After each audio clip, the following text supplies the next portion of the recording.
Good morning, everyone. Today is November 20th, 2019. This is a regular meeting of the members of the State Liquor Authority. I apologize for the delay. We had some technical problems. Present today in Albany, Chairman Bradley, Commissioner Ford, Commissioner Fan, Deputy Commissioner Licensing Roberts, Counsel to the Authority Meyerhoff, and Tom Downey from Secretary's Office. The next meetings of the Authority will be December 4th and December 18th. And then starting in January, it will be January 8th and 22nd. We're going to call items primarily in the order they are signed in, first in Buffalo, then Albany, and then New York City. As your item is called, please approach the podium and state your name on the record, please, because we're trying to get it recorded for the posterity. Chairman, do you have anything else before we get going? No.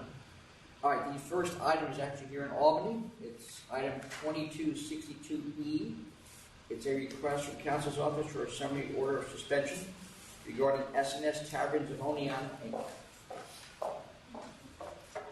Good morning, members. I'm Kayla O'Donnell on behalf of Council's Office. Council's Office is seeking an emergency order of summary suspension for licensee S&S Taverns of Oneonta, Inc., doing business as Sip and Sail Tavern, who's engaging in conduct that is adversely affecting the health, safety, and welfare of inhabitants of the area of the licensed premises. A multi-agency joint operation was conducted at Sip and Sail Tavern last Friday night. Upon arrival by the entry team, there were approximately 275 to 325 patrons inside when the maximum occupancy is 178. The licensee's policy is 21 and up to enter, but when the announcement was made for patrons 21 or older with a valid ID to exit, only 30 or so patrons left. Investigators directly observed two 18-year-olds purchase alcohol from the bar. Additionally, 45 minors admitted to obtaining and consuming alcohol. Half of those 45 were 18 or younger. 30 of those 45 admitted to buying one, or in several instances, multiple alcoholic beverages at once from a bartender. Only one indicated that he showed his ID to a bartender. That ID was an out-of-state fake. Investigators interviewed 41 additional minors who denied obtaining or consuming alcohol. Of the 88 minors interviewed by investigators, 59 were 18 or younger. In total, 223 fake IDs were confiscated. It is clear that the licensee is allowing patrons of any age to enter the establishment with or without ID and without regard for whether an ID shown is valid. Based on the statements from the minors interviewed, it appears that the bartenders are not asking for ID before serving alcoholic beverages. Given the foregoing, it is evident that the continued operation of this establishment negatively affects the health, safety, and welfare of the inhabitants of the area of the licensed premises. In consideration of them, immediate action in the form of an emergency order of summary suspension is required. Thank you. I'm reading some of the depositions from the kids, and it appears that they indicated they weren't even asked to show IDs on many occasions. Right, the majority were not required. Were there any observations that anyone was checking IDs at all? Because there's all these fakes. I'm wondering if they're even using them. There was a couple minors who said that they showed their ID to a doorman. But that's, like I said, just a couple. The majority said they didn't show ID to anybody.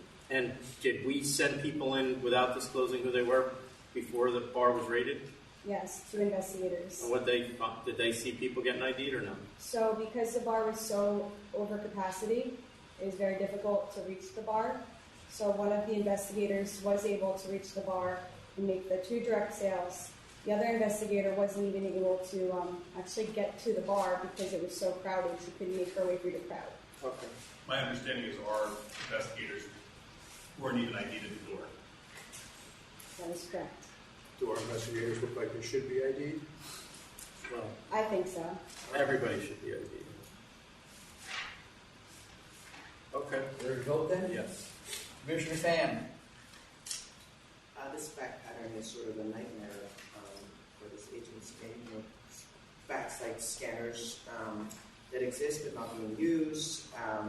Evidence that none of the employees were actually in charge. Majority of the crowd was underage and under 18, which is huge concern. It seems like there are at least 40 seltzer minor under 18, which is just very disturbing. When you have a bar full of 300, full of people, and there are 300 patrons, but only 10% is over 21, it's a little ridiculous. So this licensee is clearly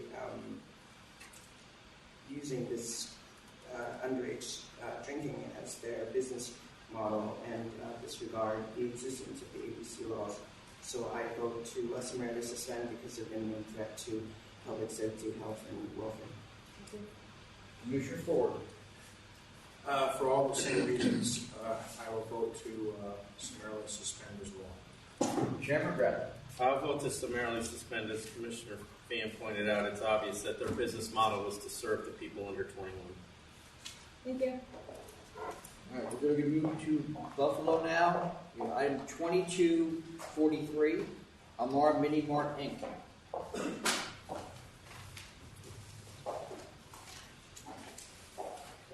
Morning. Can I have you clearly state your name for the record? My name is Peter P. Papatelli. I'm an attorney, and I'm representing the Amar Mini Mart. And the gentleman standing next to you, please. Gentleman standing next to me is Abdullah Saleh. He is the husband of the licensee. The licensee, we also have a power of attorney from her to her husband to speak on her behalf. She has dual employment, so She has a what? she has dual employment. She is employed and also involved in this business, and her employment day fluctuates, and she requested day off, but because of her sensitive job, that she was unable to get this time off, so we are appearing on her behalf. What's her job? She is a lab technician, and she has a supervisory capacity in that indulgement.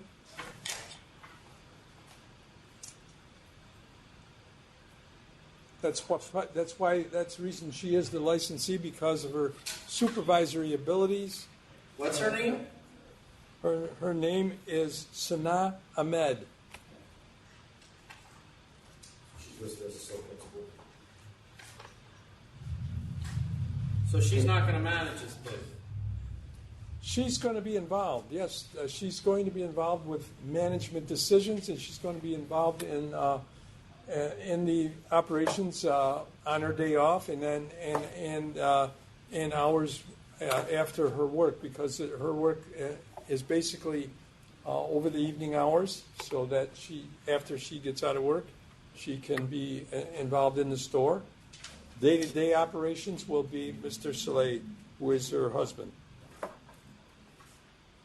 And what does he do for a living?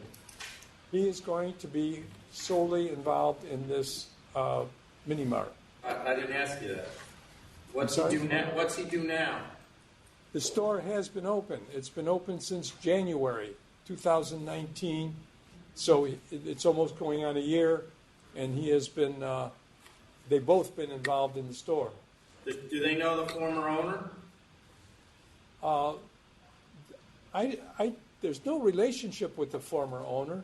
They obviously knew him because they took over the business, but they had no relationship with that individual.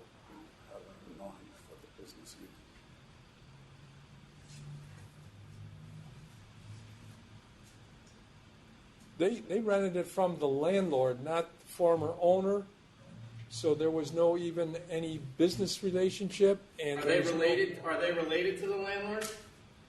No, they are not. The only relationship between the landlord is that landlord and tenant, and they pay the rent. And I think the landlord and the former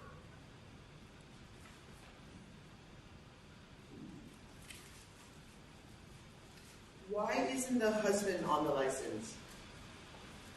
well, it was just the idea that there were any management decisions would be done by the wife. I mean, there's no reason why he wouldn't be, or he couldn't be. So why is he not? He can, if that is desirable, he could. But there's no. You're not answering her. That's not really the question she asked you. Why didn't you put them on it to begin with? It seems like they're going to split 50-50 as far as time. If that, it sounds like she's too busy to really be involved in this. Not well. He has had experience in being involved in other stores, and I think at the first application, somehow he didn't feel that was important. It wasn't listed, and then that was listed as one of the ingredients in denial. So when I asked him about that, there was several instances of his involvement, and not only in this type of business, but in a type of business that also sold alcohol, and with the rules, and was involved in it. So it's not any means of deception. Can you go back a minute? I'm not. You're trying to tell us something, and I'm not really getting what you're trying to tell us. Was he involved in other stores previously, and they lost their license? No. He just was involved in those as an employee, and then That's what I'm asking you. Was he working for stores that lost their license? no. Never. No, never. There was never any problems. And he also had a store in his own name.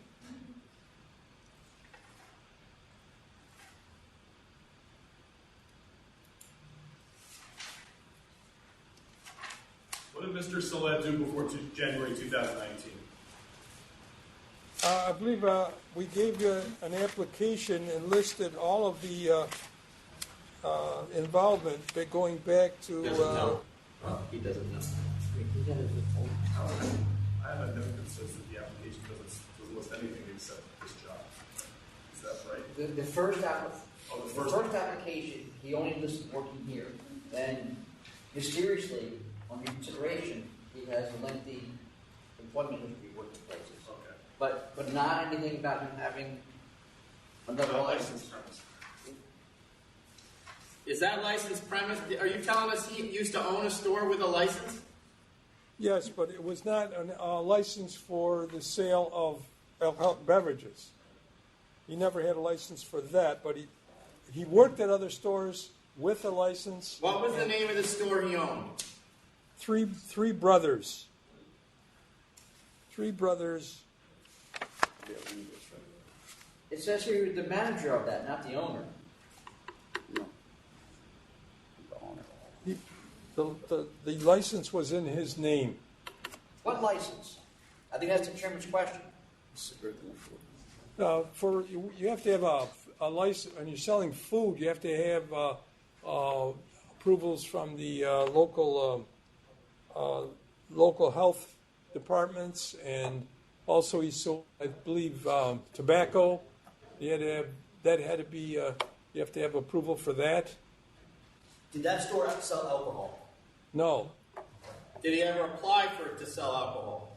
no. Why does he have himself listed as the manager of that store, not the owner, on our paperwork? Well, probably there's no reason. I mean, the manager-owner, it was / manager-owner, and it just wasn't filled out inadvertently, but he was. That's why we're here to answer those questions, because the first time... I know, but you're not giving us answers. He listed himself as the manager. He's telling us now he was the owner. That's a big difference.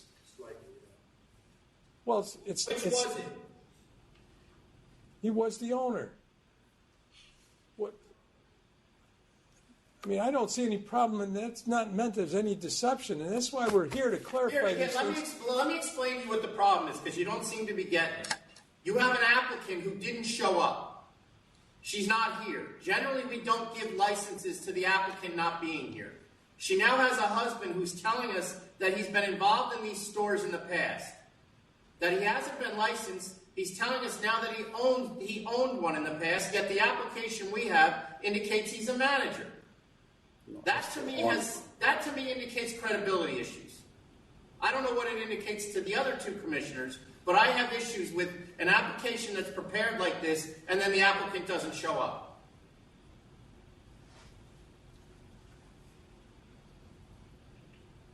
The applicant works in the health field, and it's that is an important, and as important as this, because it's a Look, I mean, service you can't- to the public. It's you a service can't- to the public. It's a credit to her. I've known these people. I've represented them on their purchase of their home. I know they're honorable. I know their integrity. I know that every time that they've told me something, it was accurate. Every time they told me that something was going to be done, it was done. Anytime that there was an appointment, they kept it. They were just reliable, efficient, and honorable and reliable. And whether you want to call somebody a manager, owner, manager, I don't think that leads to any question of his ability. And there's nothing in those records that would indicate any wrongdoing. And we've indicated that. Did that place ever sell? Yeah, well, that one place that he worked for, Golden Star Deli, he was the manager, they had a sales time. Just one. I just looked quick. They had what? Golden Star Deli, he was the manager of Golden Star Deli, 2013, 2014. All right, whatever. I'm just. There was a sale to minor there. No, I was there. All right, I'm going to vote. No. The member's going to vote now. I'm going to vote to deny reconsideration. Commissioner Ford? I'm going to vote to deny consideration as well. I was going to vote to approve and approve, but it's denied. So are you still voting to? No, they voted to deny reconsideration. You're voting to approve. Yeah.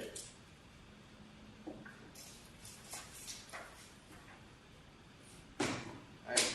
Fresh reconsideration has been denied. Okay, is there any particular reason here? You'll get a decision in the mail. I don't know if you guys want to give me a reason. Michelle, do you have any other items in Buffalo? We don't have any other items signed in Buffalo. Okay, we're going to move to Albany. 2221, Beer Cave and Mart.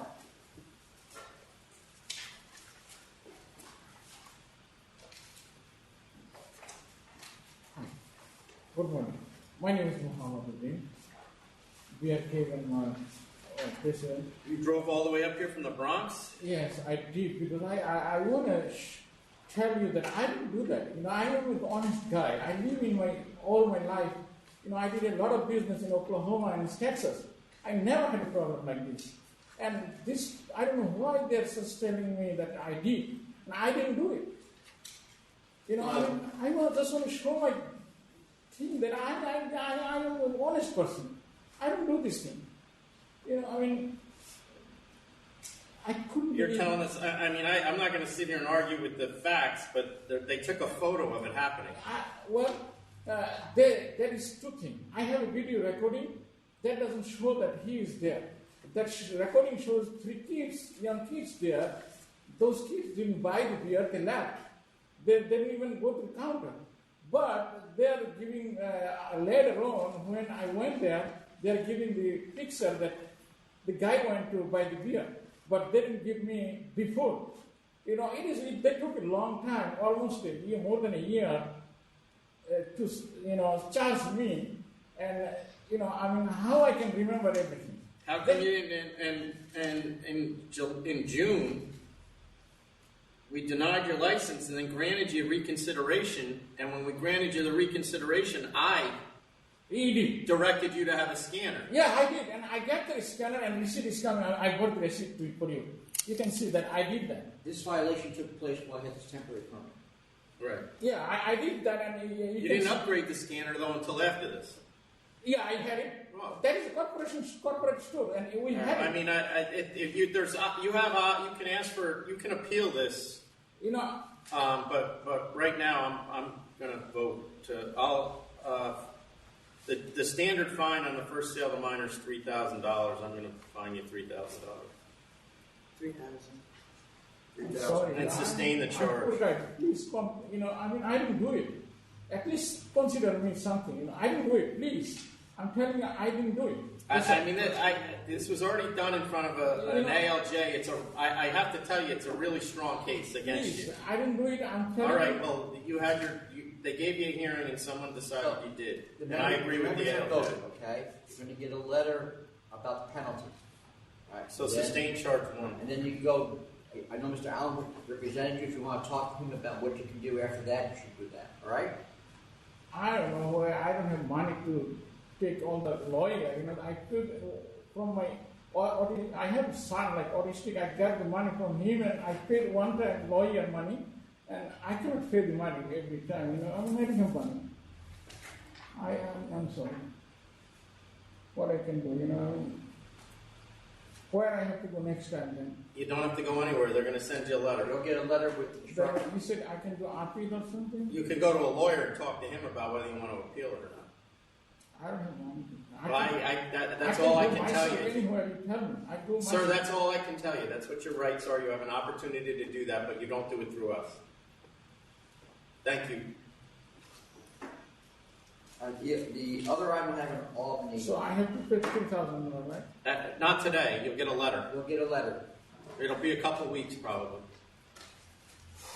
The other item I have in Albany, there may be an appearance in New York, so I have some defaults we can go through in the meantime. Yes. All right then. 2200. Do we have another matter here? The community board is opposed, so they may be showing up, so. Oh, okay. Sorry. Good. What'd you call 2200? 2200. Sustain 1 and 2. Revoke for the record. Revoke for the record. 2206.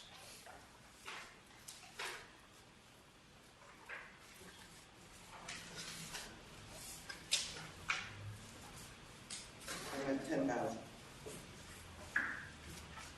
10,000. Based on history, 10,000. 2210. Letter of warning.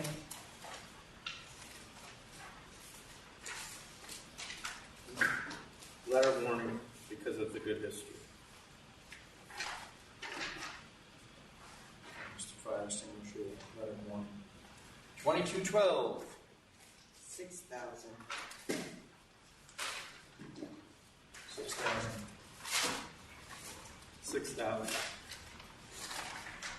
2213. 5,000. I had 10. It's at least 6. Yeah. Minus minimum. 4. I'll go 6 then. 6? You go 6. I'll go 6. 6,000. 2214. That should probably be considered. They couldn't hear you. Okay, now we have the attorney right here. I'd like to put this case over. I'm trying to put together a global offer on 2 other Do you have charges. a notice of appearance of this signed by the licensee? It's a Do I have a default. notice of appearance This is, signed? this is a default. Do you have a notice of appearance that's signed by the licensee for you to appear in this matter? No, I've never had that in my life. I did What you're hearings supposed for her.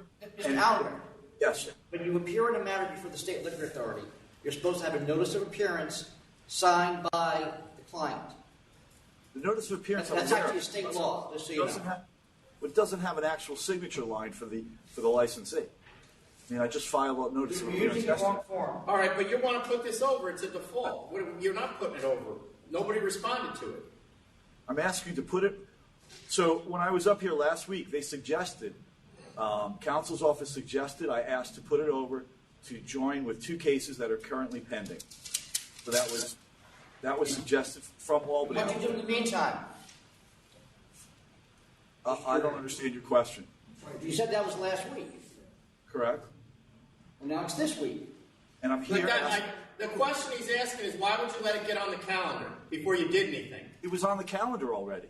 Then why didn't you send a letter and say, take it off the calendar? If the lawyer had allowed you to do that. They told me to appear and asked to put it over. You want this back? Because we don't have to take it back. Because it was delivered It's 2214. and left with an individual. It's two. I mean, I don't know the, go ahead, whatever you were going to do. With these, This licensee historically defaults. And it's 2215 as well? Yes, It's not yes. full time. There are two defaults, same licensee.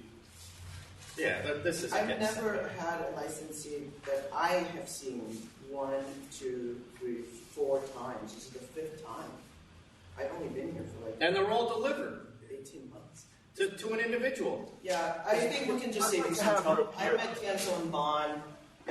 on both, cancel and bond. Yeah, it's I mean, they've defaulted too many times. This is a joke. You want to combine them then for Yeah. cancellation? Yes. We spent $33,500 in fines just since I've been here. Yeah, I'd like to have her appear, put it over to the next No, you board. should have had her. No, I wouldn't have changed anything. There's too many defaults. The stuff has been delivered to somebody. If somebody says I didn't get it and the notice fell off the door, that's a different story. These were hand delivered. And it's not the first and second time, it's like the 5th or 6th time. Licensee is familiar with this process. No, and she's ignoring it, or he's ignoring it, whoever it is. So we're all good with that? Yes. All right. All right, thank you. 2217. I'm at 6,000. 6,000. 6,000. 2218. Wait, 2218? Yes, 2218. All right. Hold on, Tom. William Joseph with Marconi and Associates for the licensee. Commissioner, Chairman, this licensee also has several other matters on today. It's 2019 02194 through 02198 following a hearing. I would request either if we could vacate this default. It doesn't appear they sent it to our office, but if you look at the history, we've appeared for them on the 5 previous cases that are on today and 2 subsequent cases that were returnable on August 29th. Or in lieu of that, if we can put it over to consideration of the pending matters that were decided by the ALJ. 2216. The outcome is the other, this is 2218. Right. He's referring to 2194, 95, 96, 97, 98, which are also on the calendar after a hearing. And you want to put them over? Why wouldn't we just deal with them all today? Well, I apologize. My request was either to vacate the default on 2218 or in lieu of vacating the default to put it over with 2194 through 2198 and consider a global Well, 2194 through 2198 is on for penalty. Correct. So whether we vacate the default or not, we're still going to put the penalty in. There's no negotiation here. And when you're on a default, so I don't see the point at all. I mean, that's what you were trying to say, right?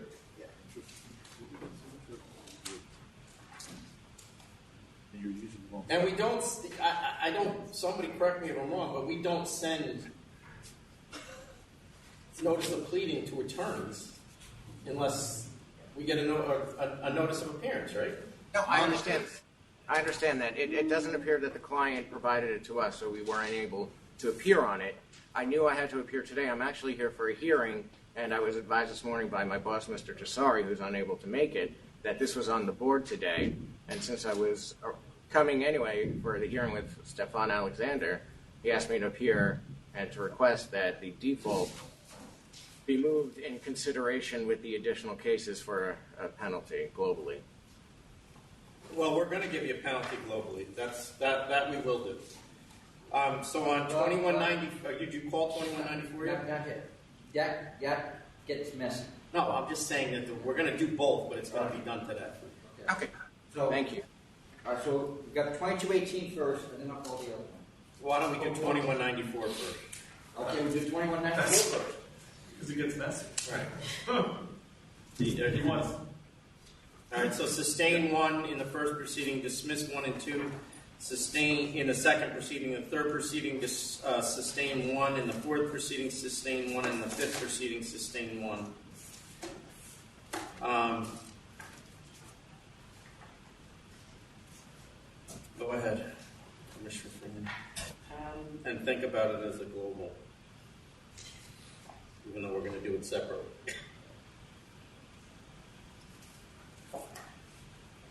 Globally, I am at 15,000. All right, so 10 and 5. Okay. So 10,000 on this one for me. Okay. 10,000.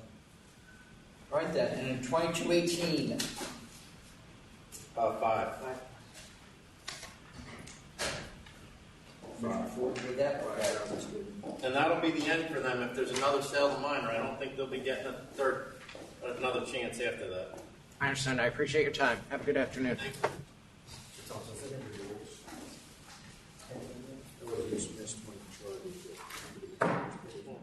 Next item, which is also default, maybe 2233. Which one? So bad. We're signing into these as a default, say that lawyers continue to appear to them. Go ahead, put your name on the record. Martin Mailer, Mailer Musemi. I represent this licensee. As a matter of fact, we just had a hearing, and it hasn't come before you, but he didn't know that this existed. So I'm asking that it be put back to counsel's office for purposes of having a hearing. It can be immediate for all I care. You just had another hearing? Yeah, if you want the That's numbers. not the same case that you No, owe no, 5,000. they owe money, they just had a hearing, and then they have this. Okay. Yeah, the hearing hasn't come before you yet. It was decided by the ALJ. But... You have an opinion? I'm sorry, what? Is there an opinion in the case? Yes, there is. So do you want that? The charges were dismissed. This one's going to be. All right. I mean, I don't know that we didn't get the limit, which is, I'm going on Mark's advice on that. Hold on. Back to council. There's so many of these in this, I just need to remind myself of which one this was. I'm sorry, I can't hear. What? I'm sorry. You're not, he's not No, talking. yeah, I'm he's not talking- addressing you.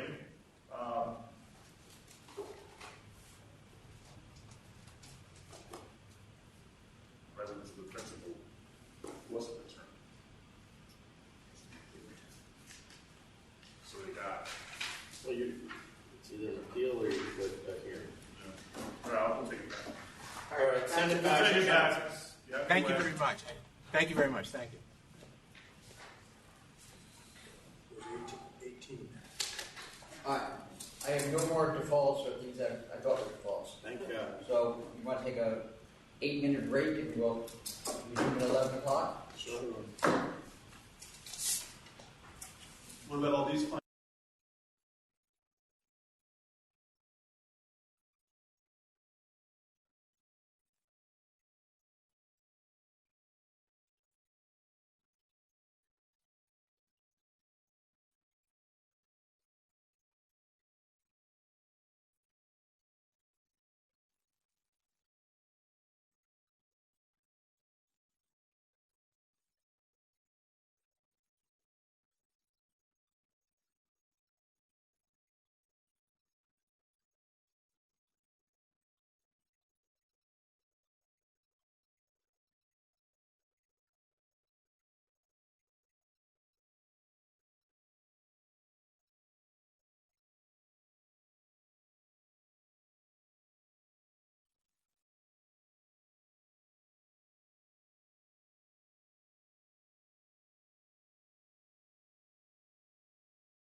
All right, after a brief recess, we are back in session, and we're now moving to the first item, which is signed in Albany, his appearance in New York.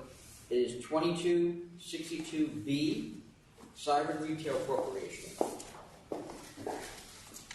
Good morning, Teresa Russo on behalf of Siren Retail Corporation. I'm joined today by Robin Howard, who's the manager, the alcohol compliance manager, Taya Stenson, who's general manager for the reserve bars, and their land use attorney, Alan Gustafson from Greenberg Charn. We're before you today in support of an alterations application to add outdoor space to their already operating location, adding 16 exterior tables and 48 exterior seats at tables. As submitted, yes. Is there anyone in New York appearing on this matter? No, there's no one in New York. It's our understanding that Community Board 5 had an opposition to the process, not the actual outdoor cafe. They requested that we receive the permit before we come to the State Liquor Authority for approval, but the Department of City Planning asked us to do the exact opposite. So we tried to. Why? Because that's a first for me. Yes, and So when we met with City Planning on April 11th, 2019, at the draft application meeting, they asked that SLA give approval before we presented the draft application because they didn't want any physical barriers to be in the application. So they wanted to make sure that the white line that was laid out in 3773, Section B of the code, sufficed before we filed the application. But what's that matter? Because you can still have the outdoor cafe without the alcohol. Yes, but so why would that matter to them whether we gave you the alcohol or not? So they wanted to make sure that we weren't filing different plans with the SLA to get alcohol approval, that all the plans looked the same. I'm still not following you. Why would they care? Because if you are, and you get the alcohol and you're not complying with their permit, then you're going to get fined. Yeah, because we wanted to do everything by the books, they asked that we do it. I know, but this is the first time this has happened, that they're asking us to basically, to me it seems like we're putting the cart before the horse here. It's sort of You're not eligible to use this cafe yet in New York City, yet they want us to license something that you don't really have a right to have. Yet. We'll be filing a draft application today, pending this hearing. So if we were to get conditional approval, I think that's what they're looking for. No, I get that, but if you would have gotten approval, the community board would have had an opportunity to meet with you and actually give us some insight into whether they do approve this or not. And they will have an opportunity to weigh in on the cafe as a whole after. Well, those are completely different issues than the ones we deal with. But that again is not. It's advisory. But what I'm saying is we don't give conditional comment by the community board. That's not a condition of the license. So if you had gone and got the permit and went and met with the community board after you get the permit to use the outside, then they could weigh in on whether they want alcohol out there. Right now, they could have been here now and weighed in, I guess, and they're not here, but I would think it would be helpful for you to meet with them, and I'm assuming you have not met with them. We sent them 30-day notice on the alteration application. They did not ask us to come in. Community Board 5 normally does not ask for you to come in. Is this a 500-foot? Oh, no, it's an RW, okay. Or TW. Is it out in front of the Alliance building? Is that what this is? Am I looking at the right place? It's the Paramount Plaza. What is the least we generally do require, Adam, as far as stanchions or planters or? Are we talking about just within the lease? Well, it has to be, the area has to be demarcated. There can't be free access, which I think is what the city wants, is free access. There are some planters and some umbrellas. They're just not consistent, so that's why we propose to draw the line. I actually, in the supplemental materials, I provided a precedent for a very similar restaurant that was licensed in 2015 that was originally denied at local licensing because of the white line and no physical barriers, and then on reconsideration it was granted. Yeah, I know historically they've allowed lines. We've gotten away from that to actually put in delineated space based on. So they're not going to let you, I see the planters, they're not going to let you put any planters across the front. No, that is not in spirit of the city planning code. Yeah, but it's not, what you're giving us now is not in the spirit of the ABC law. Which is why they asked us to, this is sort of I mean, we have representatives here from Siren that can tell you about their containment and how they plan on making sure that alcohol doesn't leave the space and making sure that they have team members there at all times to make sure the alcohol does not leave the delineated premises. There's going to be a thick white line showing where the premises begins and ends, in addition to the planters and the umbrellas.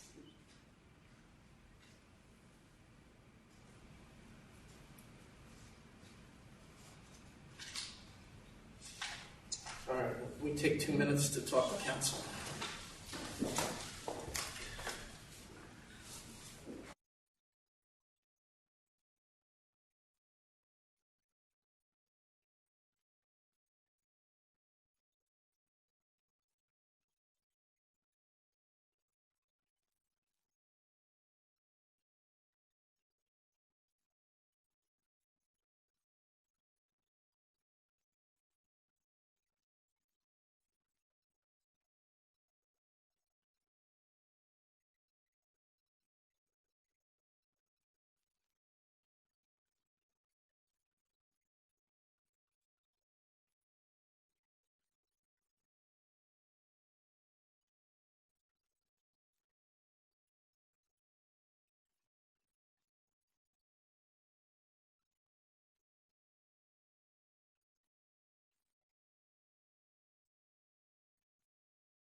All right, after a brief conference with council, we're back on the record with item 2262B.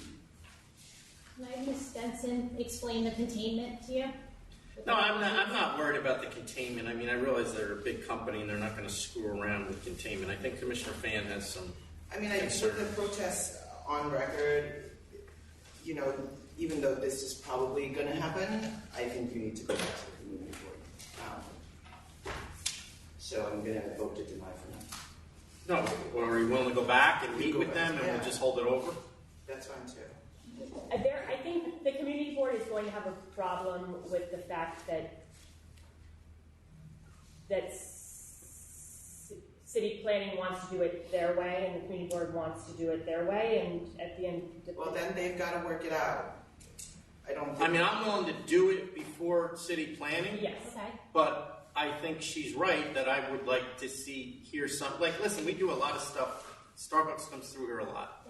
There seems to be a pattern in my belief, and I think Commissioner Fan's belief, that they do the minimal with the community board, and then what happens is it falls on us. And I'm sure they're not going to have a problem with this. I just want them to either put it in writing or put in writing they don't want to meet with you. If they don't want to meet with you and they're fine with it, Yeah, I mean, I don't think that they have a problem with the actual patio. I think their problem really is precedent for the process, the way the process. Well, then have them write that. Or they may have a problem with the actual patio itself, but again, that is something then that we comes need to- through the if that's city the planning problem- process, not the liquor license process. well, it seems based on what you submitted that you have a right to this patio as a matter of law almost. Yes, but we have to So go. so they still should be talking to you about it, whether you have alcohol there or not. Yes, but because of the way that the patio happens, it's going to be 5-ish months from now before we have to go in front of the community board for the patio. So if we could just get conditional approval, have a conditional approval with the condition that we have to provide the open air patio. And when we go to the community board for the cafe, we're happy to, on condition, get understanding about the liquor and the patio. The process works with the community board first. I mean, I don't think it's fair to the community board if you have a condition approved from us and then go back to use it against them to negotiate for more tables or whatever. They're going to have problems. If you're saying that they may have a problem, There would be no changes to the plans as they currently are. DCP is asking that the plans... I mean, and you also, in my mind, what's going through my mind is I'm not setting a precedent that I'm going to do conditional approvals because we haven't met with the community board yet and then see what they say after we approve it. That just doesn't, that creates a boatload of problems for me down the road. Okay. So if you can do it and just meet with them about the alcohol, or get a letter from them that they don't want to talk to You you don't about have it. to wait 6 months, 5 months to meet with them. You what? They don't have to wait 5 months to meet with them. They can make a request to meet with them right now. Right. Or get a letter from them that they don't want to meet with you about the alcohol. We only want to talk about the patio. Okay. Then I think we're fine, right? Okay. All right. So So we'll can put we this. put it over? Oh yeah, for a month. Is that That would be 12/18. is that enough time, or do you want 1/8? I think we're going to need till January for getting the community board schedule. All right. So say January 8th. Okay, January 8th. And then if you need to put it over again, do it. Okay. Without showing up. And, the owners don't. I don't have a problem in the long run. I don't think I have a problem with what they're going to do as far as containment. Right. I just want to hear what they're going to be upset about. Okay. And whether it's realistic or if it's something we can do to contain it. So I don't even, I guess you should come. You don't need to come to Albany, though. Don't do that. Okay. I know you have to go to Yeah, New York they anyway, came- right? They came from Seattle. Oh, well, then they don't need to come back. Okay. You don't have to come back from Seattle. Because I don't have a problem with the concept. It's really just a relationship with the community. Okay. Yeah. Okay. All right. Thank Absolutely. you. Thank you. Thank you, ladies. Next item. What'd you say, 1/8? 1/8. Next items 2253, 2254. Gilliganet Duran Restaurant Corp.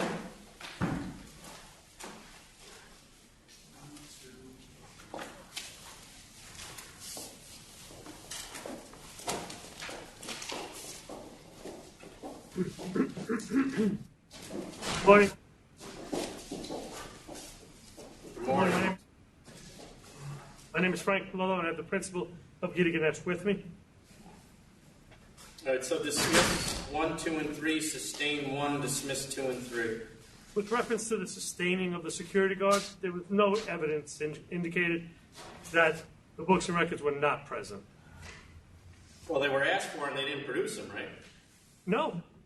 Her testimony was that they were never asked for. No one testified on behalf of the authority. There was a piece of paper introduced that said someone asked for it. Well, that's evidence that they were asked for. Is it? Yeah, to me. Evidence that someone wrote down a piece of paper, yes. So hope you could consider a letter of warning on this.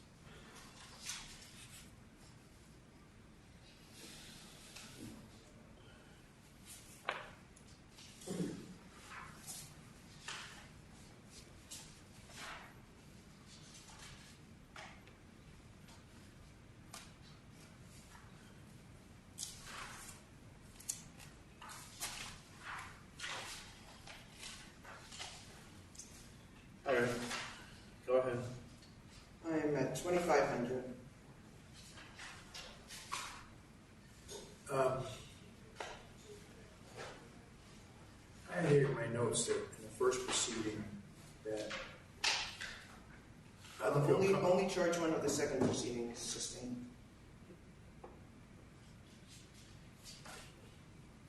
You want to sustain one of the ones in the first proceeding? No, I'm sorry. I agree they can't tie it to the license. Okay, I'm sorry, those are restricted. What did you say, Commissioner? I said only the first one. No, you're fine with that. Fine. Yeah, 25.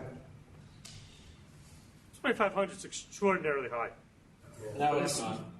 For books and records? That's It's significant. for a first-time books and records, but this is not their first time of books and records. I don't know if you saw their history, but it's pretty extensive.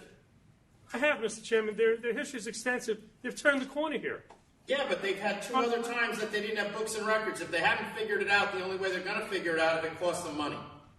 Going to keep punishing them even though they're doing a good job, as evidenced by the I'll tell you what I had written down. You're getting a benefit from her because I have 5,000 down. I actually had 5,000 down as well. I actually only went to half of that because of you showing up and your client showing up. for a single charge of books and records. 25. I'll go with 2,500. 2,500. Thank you. Next item, 2185, Little Wisco LLC.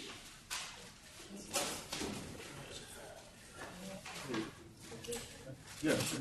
There's going to be a lot. Everybody for Little Wisco, come on up. Whoever's going to speak, just come up.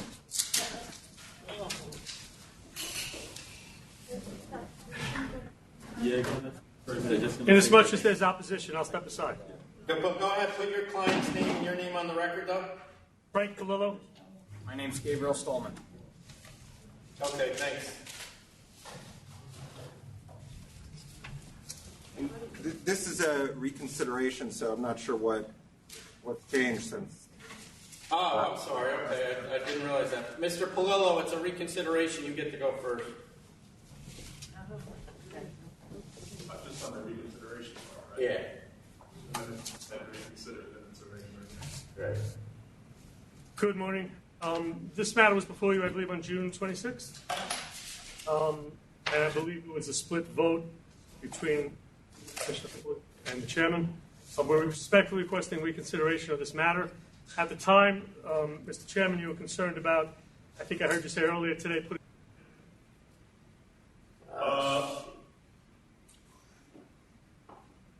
See how far he goes before he knows he was in. We'll never know. He'll come back. Hold on.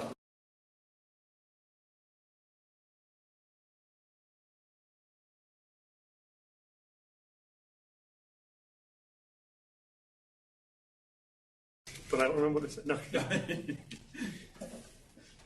Hello? Oh, no, they're frozen. All right. Okay, that was. Jonathan, can you hear us okay? Yeah, can you hear us? Yes. All right, so Mr. Palillo, we got all that. Let's have the other people now. I'm kidding. I didn't get any of it. Start again. Oh, my God. But I won't remember what I said. No. All right. That's good. This matter was first heard in the summer, split vote between the chairman and Commissioner Ford. At the time, Mr. Chairman, I believe you said You were concerned about putting the cart before the horse. In the interim, the 4 months that have passed, we now have landmarks approval as well as building department approval. We're extraordinarily close to putting shovel into the ground. We most respectfully request reconsideration of the board's prior determination. Okay. Now we'll hear from the opposite. Oh, no, you I'm want not to really sure vote on what's changed. on reconsideration first? Well, I mean, you're the one who didn't get to consider this the first time, so. What's changed is he's got. Now he's got land. I mean, that's what he's saying. He said he's got approvals. I submitted everything to the secretary. Before it was a concept. He's got approvals from Department of Buildings as well as the Landmarks Preservation Commission. So I'll hear from the opposition before we vote on reconsideration. Why? Good morning. Hold on, I'm sorry. You're just deciding first that there's enough to go back and hear the case on the merits again. And if you want to hear the case again, I know, but you don't think we should hear whether what he just told us is accurate? Which I'm sure they're going to tell us is not. Whether that's true or not, I don't know. Well, yeah, but then you can just reject it. Right. Well, let me go talk to council for a minute and the other commission.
After a brief conference with council, we're back on the record with item 2185.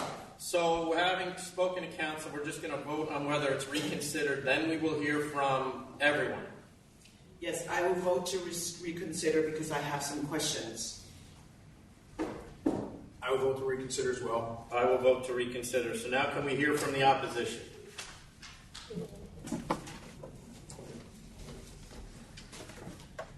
Good morning. My name is Lori Freed. I'm an owner and occupant of 58 and 58A Charles Street. We are a multi-generational small business owners with 5 households for over 60 years. We're requesting that you deny this application. The owner of Fedora is attempting to bypass the DOB and New York Fire Department regulations and codes. The DOB needs to complete their audit of this application by their legal counsel. The restaurant owner has not secured in writing from the new business owners permission to do construction. The foundation design needs to be corrected. The addition did not show basement on the plans, and the potential for structural damage or collapse of the adjacent pre-war Civil War buildings is great, and the high-vac system in the plans were shown as a neat little box, and this is a misrepresentation. If you look in the photo in your attachments, it shows a very noisy mess. Please consider this a light-starved donut that acts as an echo chamber from the ambient noise surrounding restaurants, and your attention to this matter is greatly appreciated. Thank you.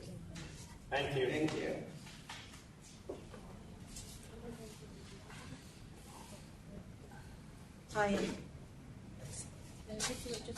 I am Gilda Laval. I live at 241 next to 239. Like Lori, I'm a multi-generational small landlord. My family's lived there for 102 years. This application warrants denial because all requirements of New York City building codes and New York City agencies have not been met. At the June 26 SLA hearing, Chairman Bradley, you voted to deny, and Commissioner Ford, you approved contingent upon all the approvals and licenses and everything else obtained. Applicant claims that he has made progress. However, the DOB application and amendments have been under audit since October 24th. On October 29th, the Landmarks Preservation Commission only approved the design, but with many stipulations. LPC hired their own structural engineering firm and will coordinate with DOB to ensure all requirements are safely and lawfully fulfilled. This is not a permit to build, but an ongoing process that has not even begun. LPC's approval depends on the results of the DOB audit. I have submitted Landmarks findings, my attorney's letter that specifically outlines lawful requirements of excavation in this proposed extension, and my engineer's report and supplement, which reinforce the attorney's letter. The applicant and his architect have consistently evaded all these requirements and falsely portrayed the proposed project as something much simpler and less complicated than it actually is. This is self-serving. I have submitted 3 letters by my architect, which show just how many requirements they attempt to evade. The applicant and his architect still insist on an alteration 2 Directive 14 instead of the more rigorous alteration 1, including the certificate of occupancy, which is necessary to do the job safely and demands DOB oversight. Instead, they want to self-certify without official DOB supervision. Since it's their intention to inaccurately present existing conditions, they cannot present what they intend to do truthfully, and it is too dangerous to build as proposed. In their plan, for example, they left out their own cellar under the existing basement restaurant. There were reasons for this. They portrayed neighbors' existing masonry walls as fences and mislead about the varying levels both of their own property and of adjacent properties. There's a reason for that. They are trying to get away with not safely underpinning and supporting adjacent properties. Separating the 2 properties, 239 and 241, is the foundation wall and adjoining cellar of 241 West 4th Street, which contains essential services for 8 tenants and myself. I have submitted my architect's plan with the 2 properties side by side. According to professional opinions, 241's foundation wall would need to be underpinned some 14 feet down underneath this cellar. The applicant proposes no foundation plans at all, just going down 5 feet with a slab on grade, in architect Alta Indelman's own words. Collapse of the wall and not protecting the waterproofing of the wall during construction would cause disruption of essential services and the relocation of my tenants and myself, pending costly rebuilding and restoration. The applicant and architect are intentionally going about this in an unsafe way. 9 years ago, with all precautions taken in a responsible building application, excavation next door at 243 caused my building foundation to crack and cost $250,000 to repair. 237, 239, and 241 West 4th Street are all fragile pre-Civil War properties. This non-awareness and non-compliance with proper building procedures, codes, and requirements on the part of the applicant is alarming. As proposed, this application will not be approved by DOB, and therefore, whatever partial approval LPC gave the design will never come to fruition.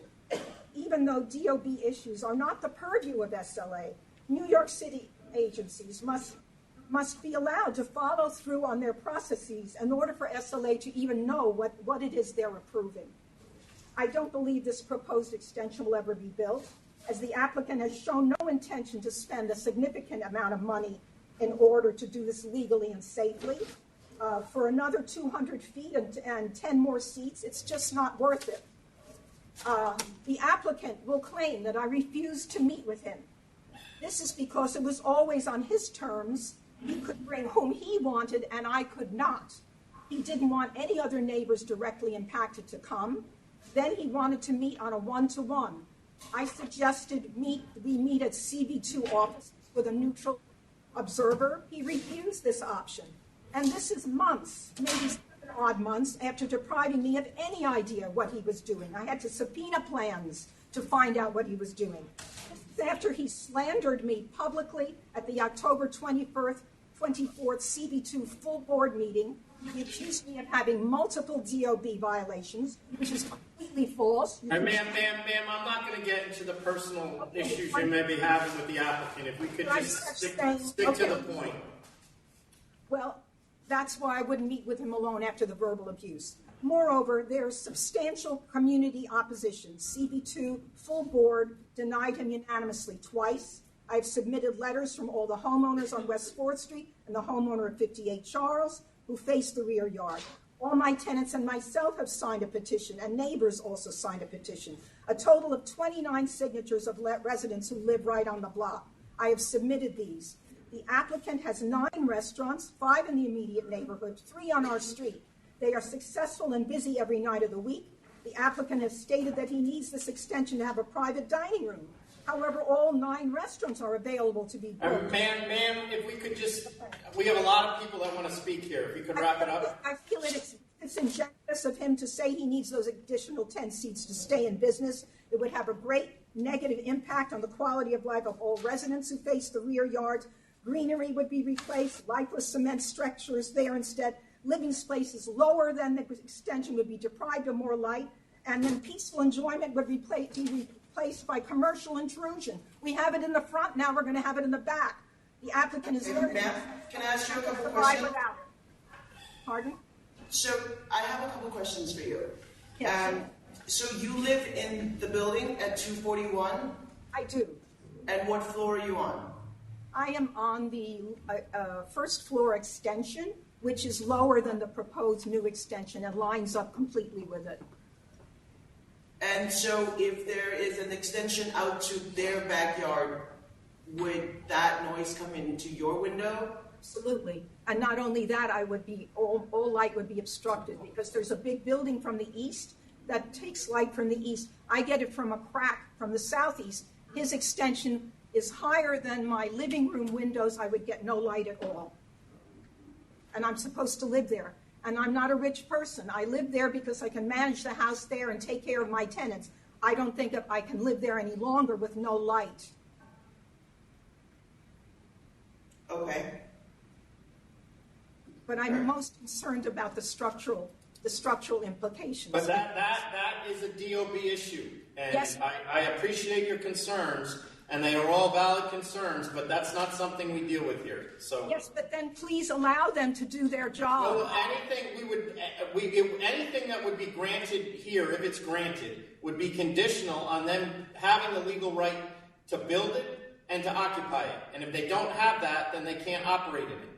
Well, I don't understand the tautology of giving them a license before DOB approves it does happen here occasionally because they're not going to outlay the money if we're not going to give them a license. Well, but thank you. If we could, there's other people that want to speak. Thank you. Hi, good morning. My name is Marilyn Bai. I live at... Ms. Lai, I'm going to ask you to stay off of we understand that there is not full DOB approval. I would just like to hear about the operations and how it's going to affect your life. Oh. Would you like Mr. Lavelle to come back?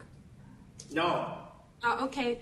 All right. So this is the applicant is a very successful restaurateur, and we live with 3 of his establishments on the street. He has totally monetized our street, and we really accommodated him very generously. It used to be a very family-friendly street, and it's now a nightlife destination.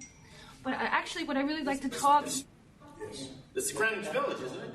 Yes, it's the Greenwich Village Historic District. Okay. And that's LPC. And LPC did not issue an approval. It was, I can read. Ma'am, I'm more concerned about if this is built, if this is licensed and built, how it's going to affect your life. I actually want to know why she thinks that LPC did not issue an approval. We'll hear that from Booth. I mean, we sent it in to you that they approved the design, but right on the application it says, please note that these are commission findings or a summary of the findings related to the application. This is not a permit or approval to commence any work. No work may occur until the commissioner has issued a certificate of appropriateness, which requires review and approval of Department of Buildings filing drawings and/or other construction drawings related to the approved work. In addition, no work may occur until the work has been reviewed and approved by other city agencies, such as the Department of Buildings, as required by law. Okay, but we know all of that. All I right. just thought you wanted to hear it, that's why I said it. But basically, there's an issue here regarding that this is an applicant who has showed willful disregard of ABC law. I just want to give you a timeline of his abuse with his license. His license was issued on March 1st, 2011, and just days later, on March 8th, his unlicensed private dining room in the cellar, which is also an illegal space with no egress, was already 8 days after he got his license. It was mentioned on the web, and so he had this private unlicensed room for about 8 years. And it's downstairs underneath the restaurant, so it's in the furnace level. Very unsafe. No regard for ABC law, no regard for public safety. Had it for 8 years. He's very lucky there wasn't a fire, because it could have. He would have been up really much worse trouble. Yes. What's the maximum occupancy of the private room in the cellar that was used? He said, well, I don't know. I've never been there, but it was 12. I think he said it was 12. It was 12. And he also said back in March 2nd at the CB2 meeting that, for the extension, he wasn't going to hire any additional employees, staff for this extension. So it's not like if he doesn't have this extension, it isn't like, jobs are going to be lost. And as we said, he's doing great. His businesses are busy every night. He's got multiple, it's not like people come in at 6 o'clock and stay there till 2 a.m. He's got customers all through the night. He's got 5 restaurants. Each of them are available for private booking. It's on his Happy Hospitality website. So he also said that he needed this private room in order to, have the extension to have a private room. But it'd be kind of like really ludicrous of SLA to grant him an extension to a legal private room to replace his illegal room that he had for about 8 years. So I have a problem with that as a law-abiding citizen. Okay. Thank you. All right. So let me see if there's just anything else I wanted to say. We did send in, a Yelp ad regarding the unlicensed room, and also, I did also want to mention that on March. I'm sorry. Let me just give me a second.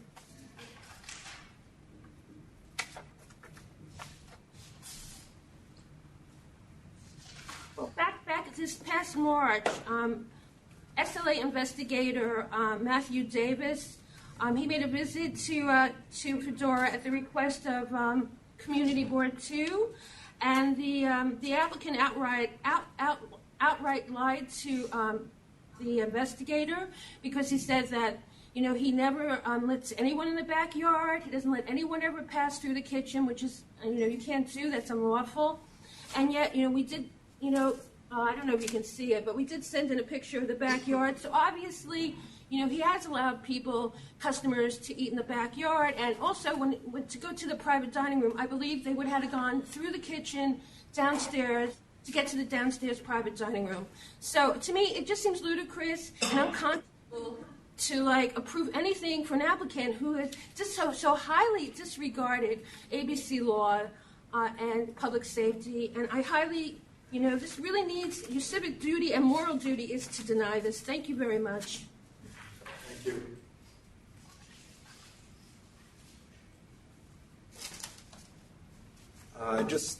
Carter Booth from Community Board 2. The applicant did not come to Community Board 2 for reconsideration, so I don't have too much more to add than what's in our original resolution. I did ask our assistant district manager in advance of the last scheduled meeting to contact our representative at the New York City Department of Buildings, Mr.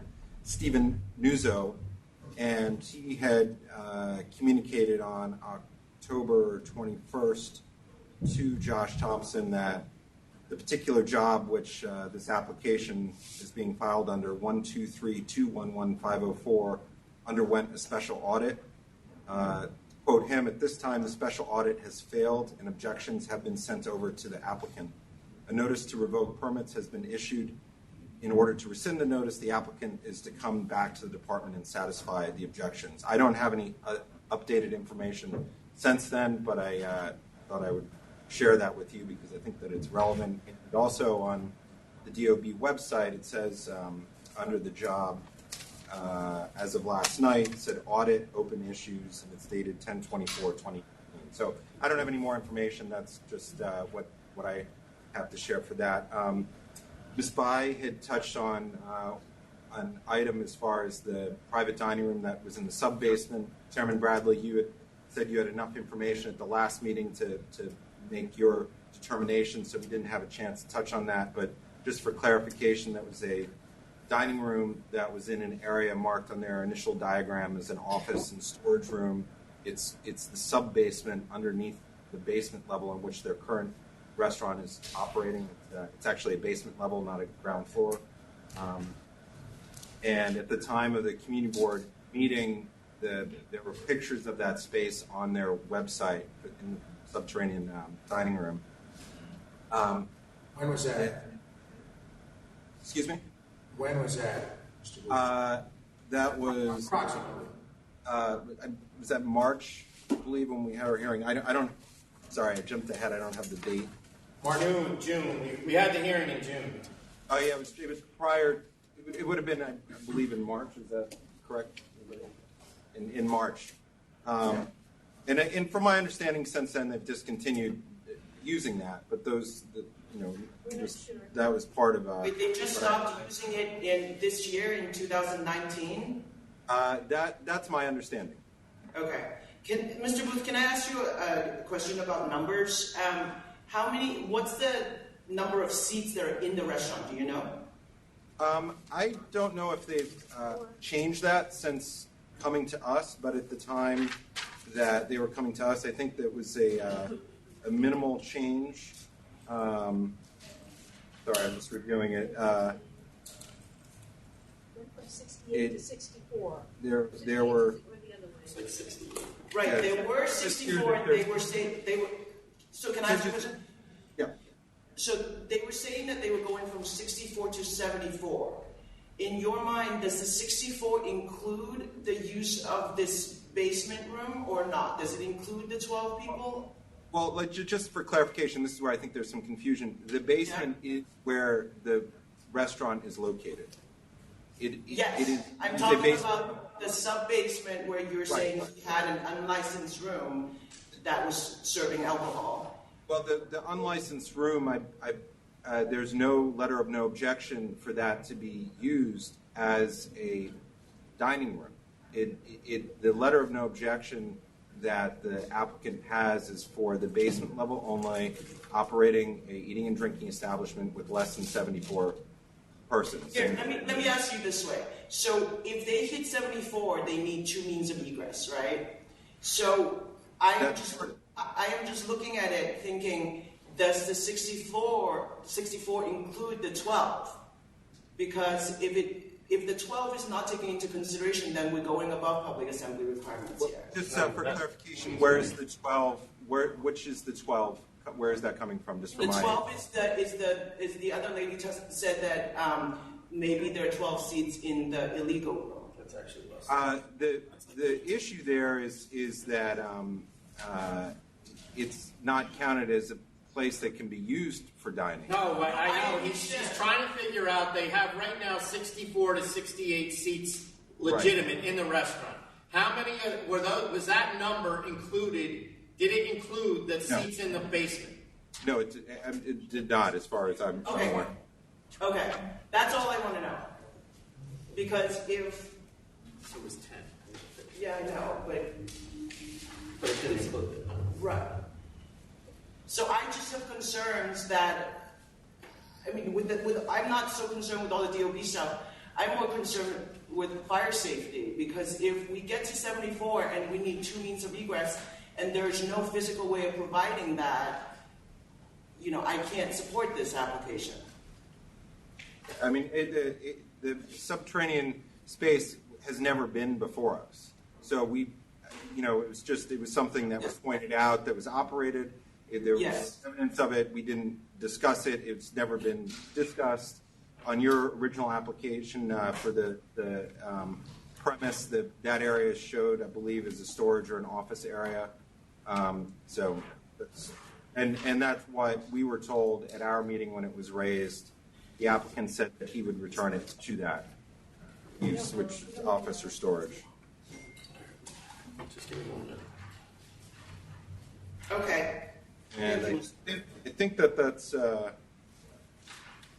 So do you have the same concern? Do you think that if they triggered public assembly, then they would need two means of egress? Well, I mean, that's public safety is an important component of that, and that's why those regulations are in place. That if you have more than 74 occupants, employees, and staff, you're required to have appropriate safety measures. And a part of that, with the place of assembly permit, is also that you have to have a fixed seating pattern, exit corridors, etc., lighting. There's a number of triggers. What she's asking you, if this new room gets them beyond 74 seats or 74 people in the restaurant, are you of the opinion that that would trigger the need for a second exit?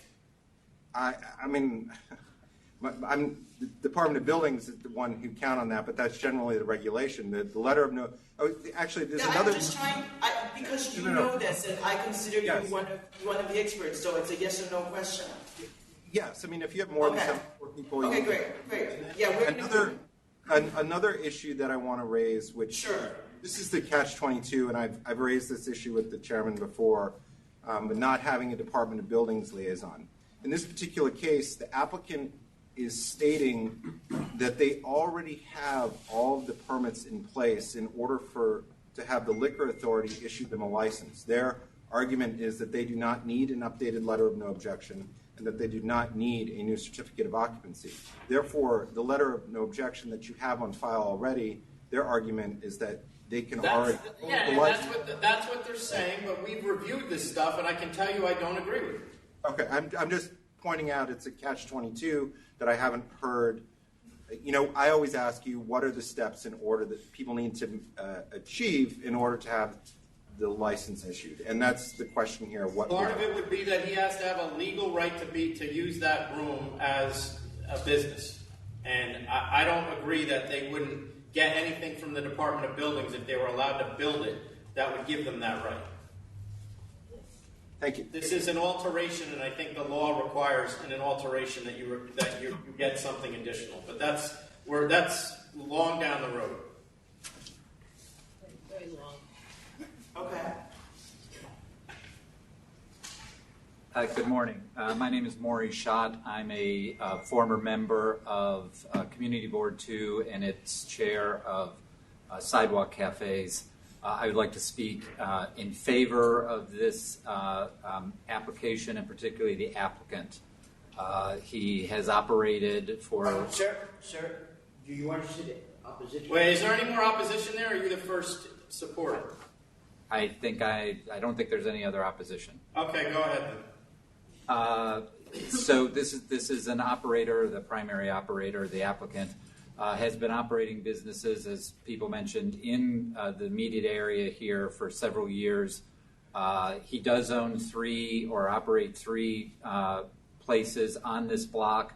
All of them, he has not changed the character of the block because all of those establishments have been licensed for full alcohol service for decades under different operators, several of whom have been substantial problems.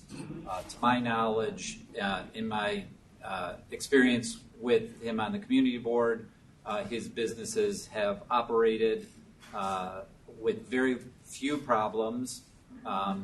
He lives in the neighborhood. He sends his children to schools in the neighborhood. He has been actively involved in supporting multiple nonprofit organizations, including Christopher Park, which is now a part of the National Park Service. And I have been very disturbed in my experience with the community board on how their relationship with this applicant has occurred in multiple, in more than one of his locations. I'm not sure what's driving it, but I'm simply here I won't speak to any of the DOB issues. I know enough to know that those things don't always happen at the same time.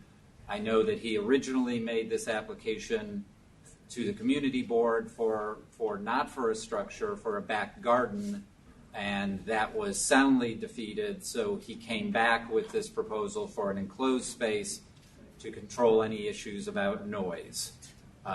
That's all I really have to say, and I hope you'll give him positive consideration. Thank you. What did you see with the community board that was so upsetting?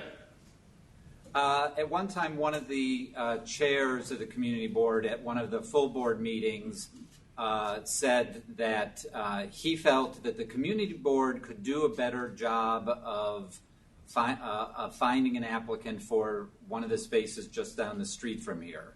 I pointed out that at last I heard it was not the community board's job to discover applicants for any licensing that came to us for advisory votes.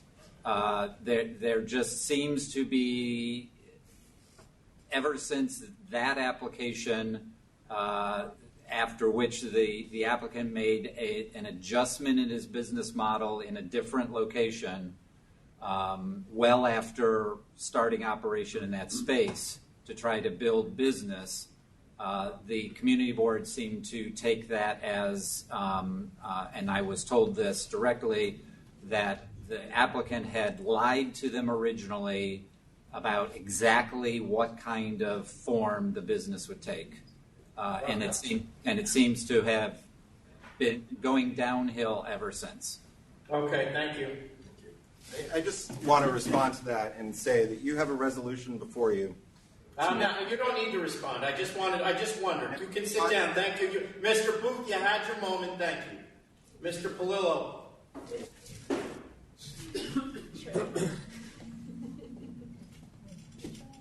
Let me speak for a second. To Commissioner Phan's question, I just need to clarify. The current occupancy is 28 seats and 14 bar stools.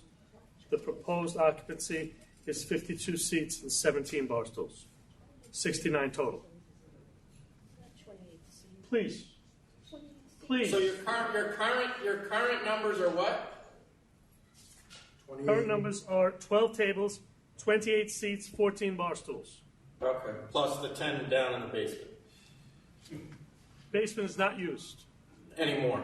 Okay. Are you planning to use the basement room again? No.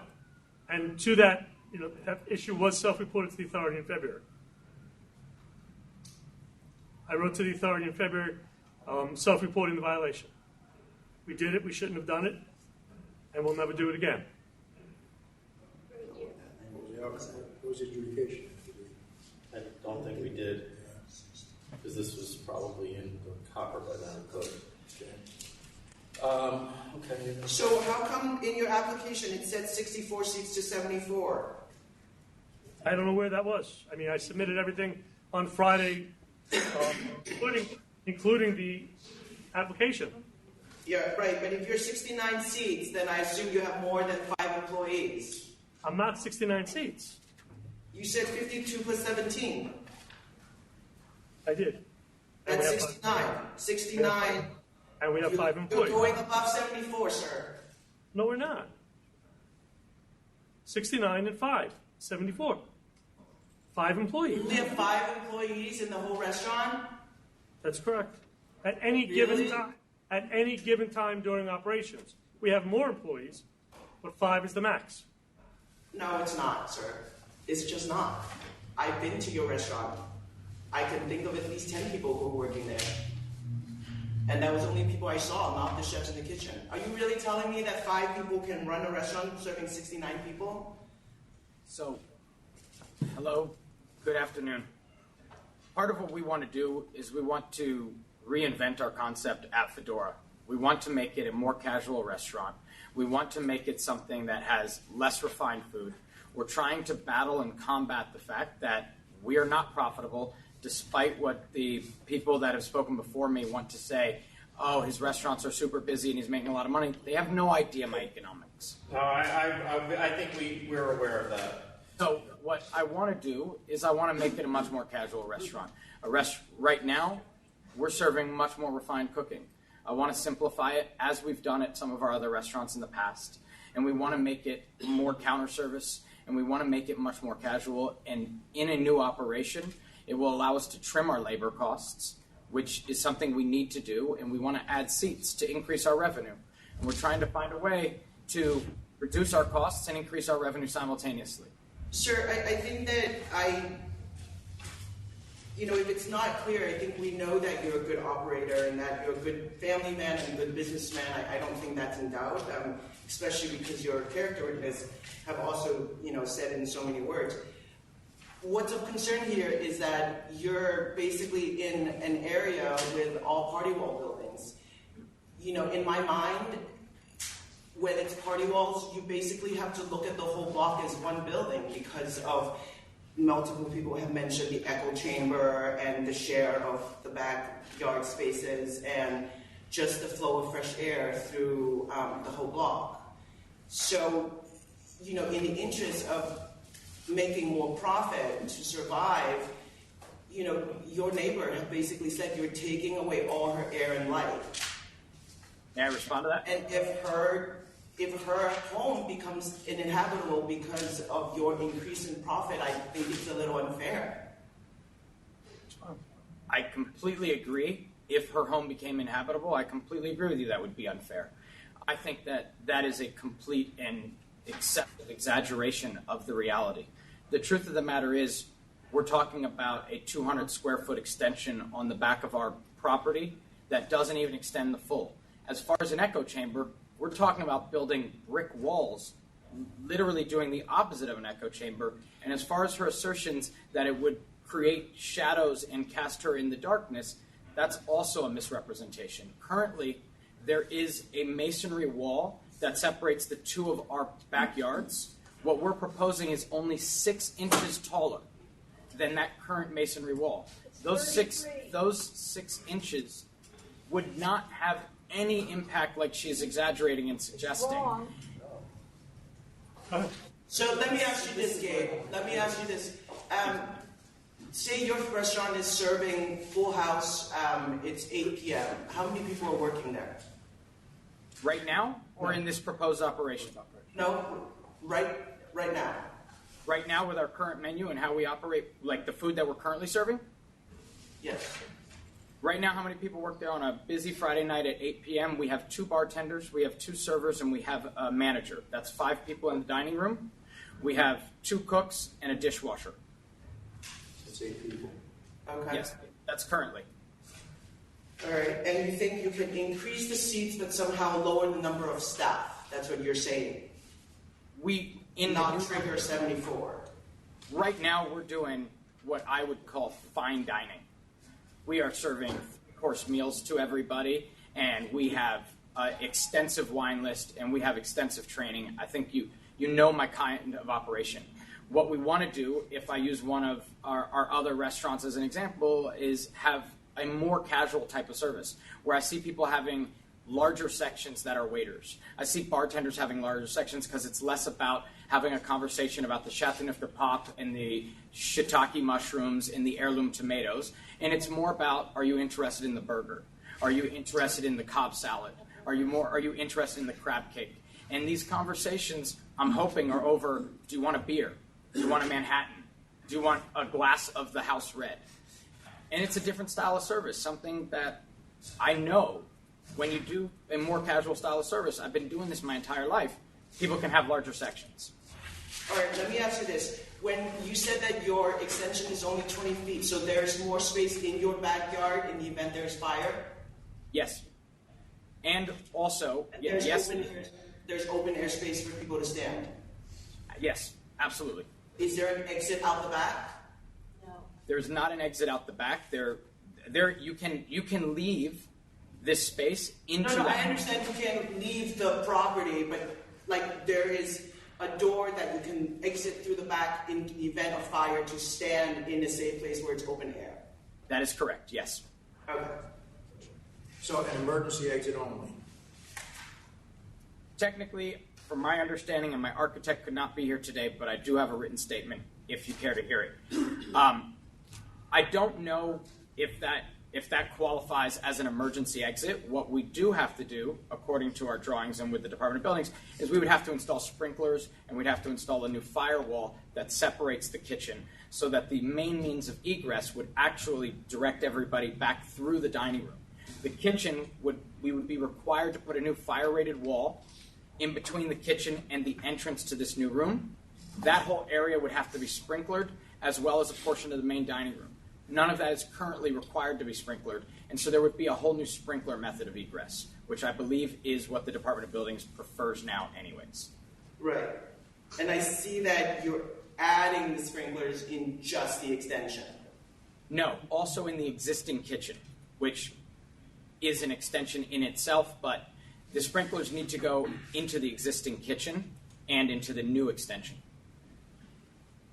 But the kitchen, although this may be confusing, the kitchen is an extension already. That predates me.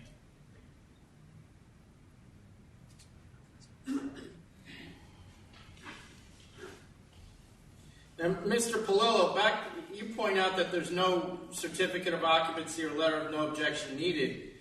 And then the quote that you put in your letter, it says, if this building is hereafter altered or its use changes, an application for such alteration work or change of use must be filed and a certificate of occupancy shall be issued. I'll grant you that there's no change of use, but how are you going to argue that there's no alteration? I'm going to refer to the building department permit that specifically. It doesn't talk about alterations. It just talks about no change of use, egress, or occupancy. That doesn't mention alterations.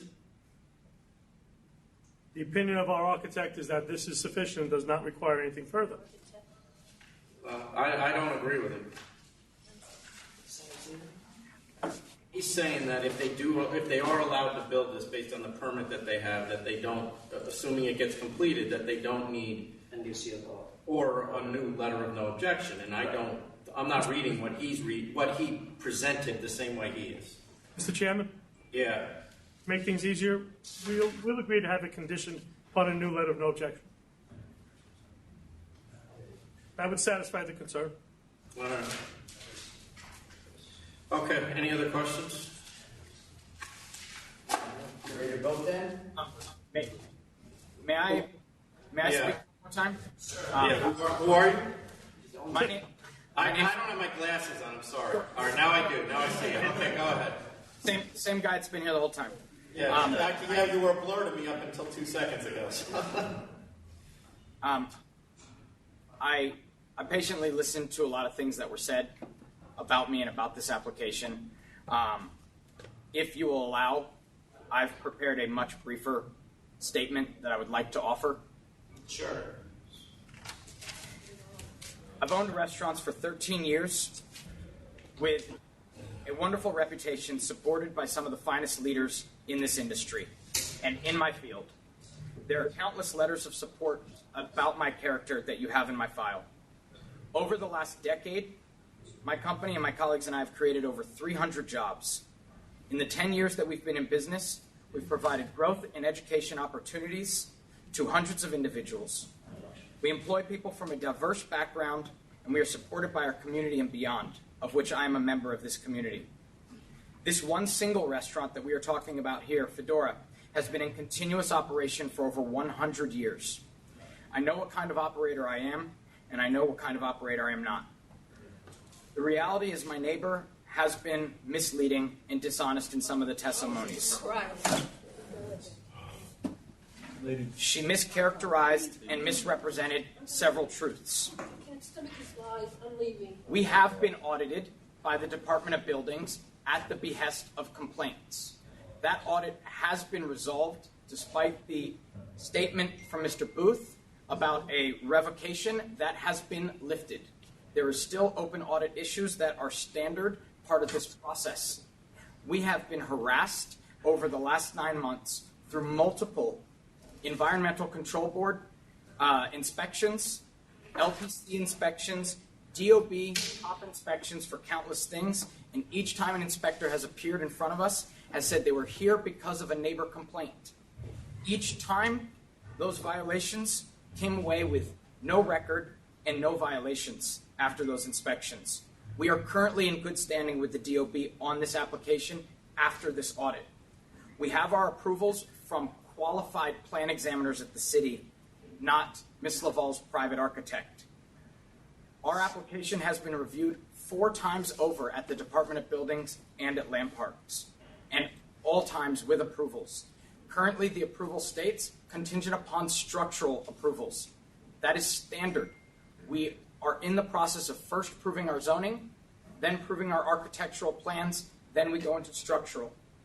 I believe that Ms. Laval doesn't want us to build our extension for reasons that I think are of her own self-interest. I do not believe that us building this extension will create more noise. In fact, we are talking about an enclosed structure. This inspection will not create more shade or block sunlight as it is low. I think that as far as CB2 goes, and my application was CB2, originally I went and applied for an open-air garden. I was told by the members of the CB2 SLA committee that an open-air garden would cause too much noise and that I should consider an enclosed structure and come back to them. We did just that. We considered an enclosed structure and we returned the following month. At the following month's meeting, I was told at the committee meeting level that my architectural plans did not have enough detail and that I should come back yet again. I chose to proceed and I went to the full board meeting that month with plans that had been reviewed and approved at the Department of Buildings. I was told at that meeting that it was too late and I should have presented those plans 2 weeks prior at the committee, and that once again I would be denied and come back another time. Since then, I've gone to CB2 SLA committee and gotten approval for this. Since then, I've gone to CB2 full board and gotten approval for this. Since then, we've gone to LPC multiple hearings, public and private, and gotten approvals for this. We stand here now with fully detailed plans, so I don't know what else needs to be met. It's not open air, the noise is contained, the level of detail is there. Everything that I've been asked to provide, I've provided. And what we hope to do is we hope to continue to operate this restaurant that's been around for 100 years. I hope to operate it more profitably than it has been operating over the last several years. I hope that this committee, commissioners, and chairman, you will grant us approval, make it conditional upon Department of Building sign-offs, make it conditional upon a new LNO, all things I am confident we will obtain. But I cannot in my right mind invest any more money in building this if I can't use it. Tell me again why you think that your structure is not going to affect her light and air again. Because currently there is a masonry wall that divides our 2 gardens. This new extension is 6 inches taller than the existing wall. That's wrong. That is not wrong. I wish Ms. Laval would stop interrupting me as I chose to not interrupt her. On top of the masonry wall that currently exists, Ms. Laval has planters and bushes, and when we talk about the overall height of where our ceiling will be, it is not higher than the plants she already has on top of her masonry wall. Okay. All right, I'm ready to vote. What about your hours? Everything remaining the same there? You're not asking The hours of operation would remain the same. The last thing that I would like to mention... And what time do you close? Currently, we close well earlier than our licensed hours of operations. Sunday and Monday, we close... What's your licensed hours? Our licensed hours are till 2 a.m. 7 days a week. Okay. We currently close before midnight 5 nights a week. And what time for the other 2 nights? Like 2 a.m.? We close at 1:30. At 1 o'clock? Our current I would like to leave my license the way it is, but I'm just letting you know, currently, we do not use the full hours that we have. I was just asking. I wasn't inferring you should change it. Yeah, thank you. The last thing I would like to say to Commissioner on my right, you were asking some questions about staffing levels regarding this new direction that I want to go with the menu and the concept. I believe that we'll also be able to reduce the staffing in the kitchen as well by 1 person. And we can have split duties between the cooks and the dishwashers where they can manage both food and cleanup, as is seen in a lot of wine bars and some of our other restaurants. All right. Ready to vote then? Yes, please. Okay. Thank you for hearing me. Commissioner Fan.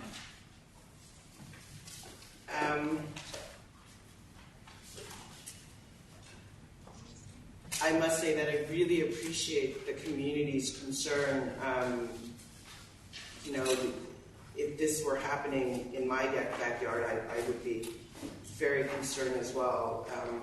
However, the applicant has gone above and beyond to try to go to different agencies to try to get this approved. And, I will warn you that your capacity cannot go above 74. But with that, I think I'm going to have to vote to approve with the conditions that the DOB and Landmarks give their permission to properly build this thing. And I will ask you to, really try to work with your neighbor during the construction, because I think that's probably one of the main concerns here.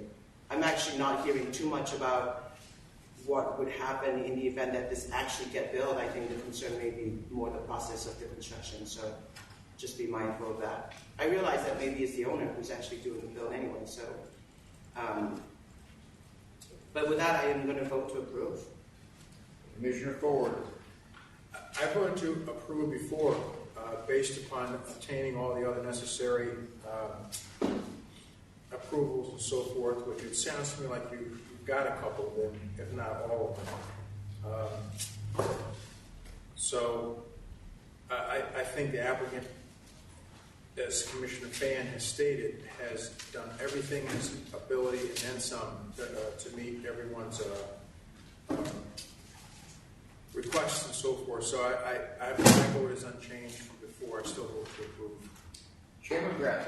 I'm going to vote to approve. They're significantly further along in the process. I realize they still have a significant way to go, but as Commissioner Fan and Commissioners both said,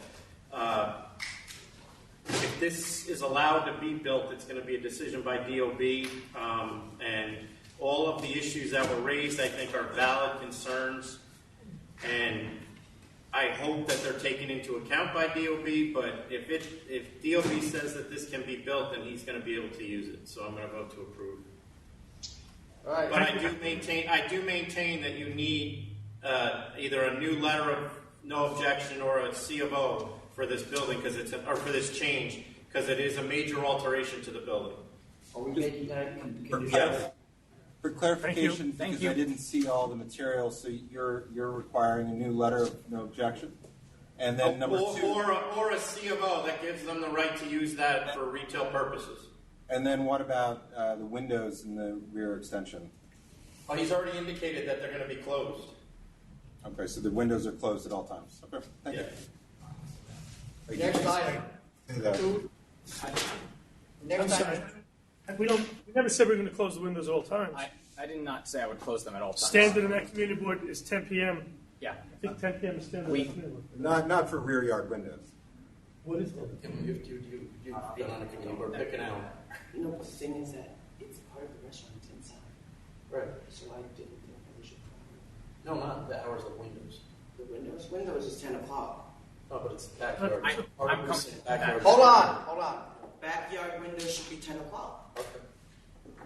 Yeah, the latest. 10 o'clock. Okay, That's fine. The board objects But to I'm that. not going to ask you to vacate the backyard at 10 o'clock, because if it were outdoors, that's what we would ask you to do. Yep. Understood. Thank you. That's not standard procedure in our community board. Just so you guys are aware, because you seem to be saying that is the case for rear yard windows. But that's, I asked the person on the board that was formerly on a community board, and she indicated to me that that's at least her experience. So that's what we're going. because each community board operates differently. So that's What's your hour, Mr. Booth? for us. For the rear yard windows, they're always non-operable because we have all old historic buildings, and all the windows are all single pane. We're not in newer district with double pane windows in most of our buildings, and that's why we generally have the rear windows closed at all times, so that the interior noise and et cetera doesn't I come get out. that, but this restaurant is sort of in the basement, so if you don't let them open the windows, you know, it's going to be really hard for the patrons. I'm just trying to be, you know. I mean, there are no windows there now, so it's in a basement. So you're. Thank you. It's either go to 10 p.m. the windows close and it's. Yeah. Thank you. Next item is 2223. Do you know if there's a license there, Rich? 5 Spring Street. Is there another license? 22,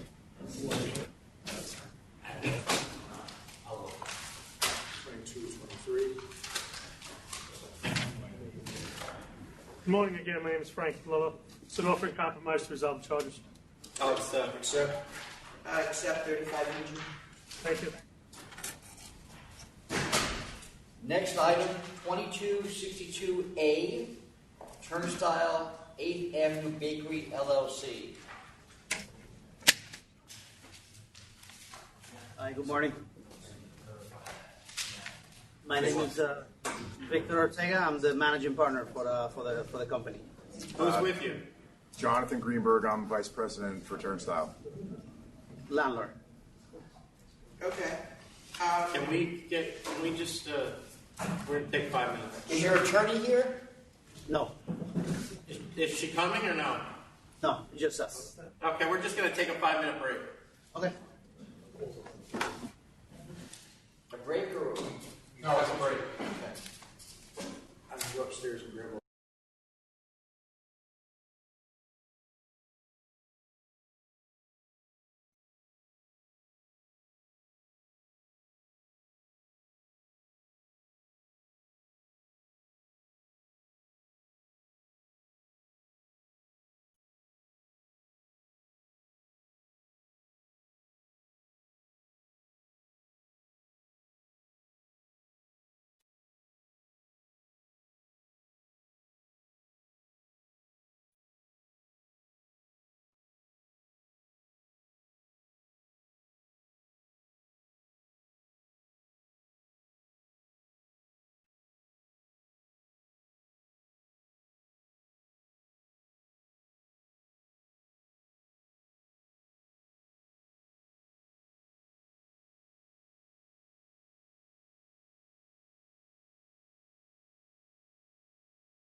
All right, we are back on the record after a brief recess. What number?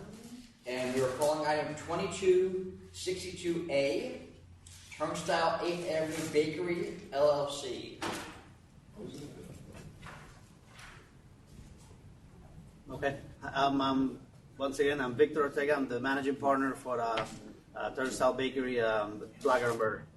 And Jonathan Greenberg representing Turnstile landlord. You're representing Turnstile, and who do you? And you're the general manager. So you're both working for Turnstile. No, we are the tenant of the food hall, and the food hall landlord is Turnstile. This is Turnstile Avenue, 8th Avenue Bakery, and I'm Columbus Turnstile LLC. We're the landlord. He's our. We are a tenant, yeah. So, I mean, we have a lot of questions, obviously, but the first question I have is the lease, which I realize is a lease that you're forced to enter into with the New York City, transit, or? Yeah, Well, no. So just for some point of clarification, the MTA is our landlord. They own the space. They have the master lease, and we are their subleasee. And Turnstile 8th Avenue Bakery is our subtenant. So, all right. So who?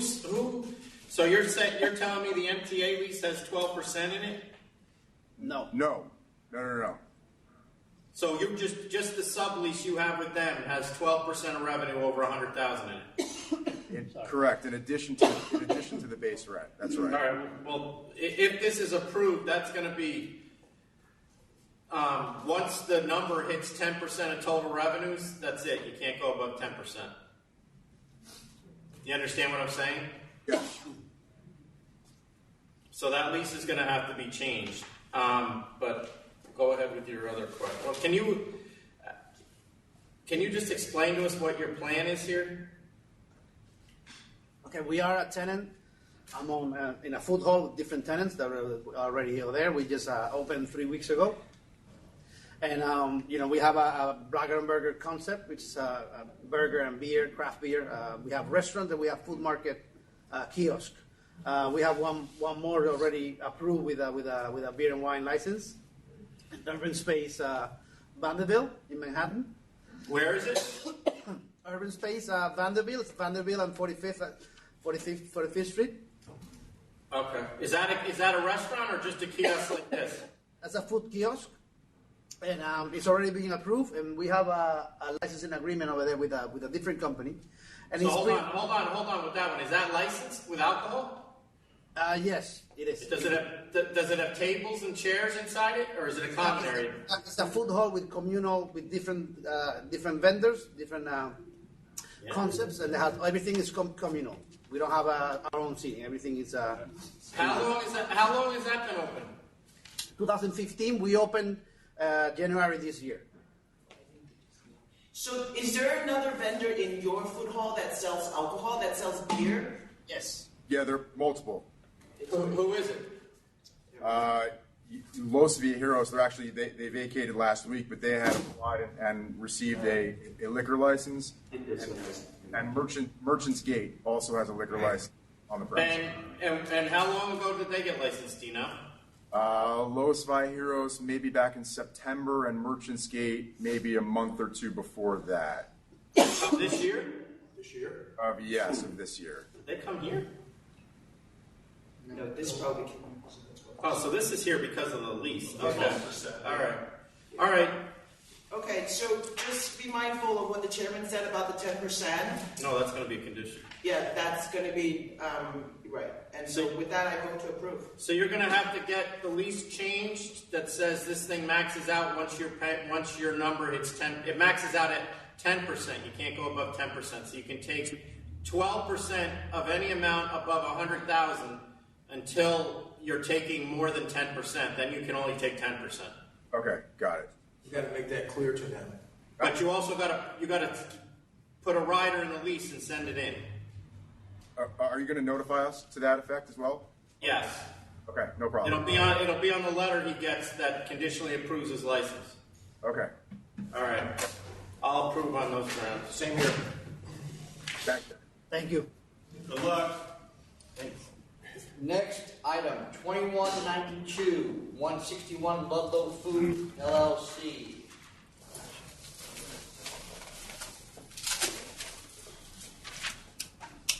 Just signing off on these things. There must have been a rule that was made before I got here, because I don't remember discussing it. This was an impacted. Can you get both? Can you get alcohol in under Grand Central, that whole area, that food court? Is there any alcohol? Not that I'm aware of. I don't know. I've been down there. I don't know. All right, go ahead. What's your name?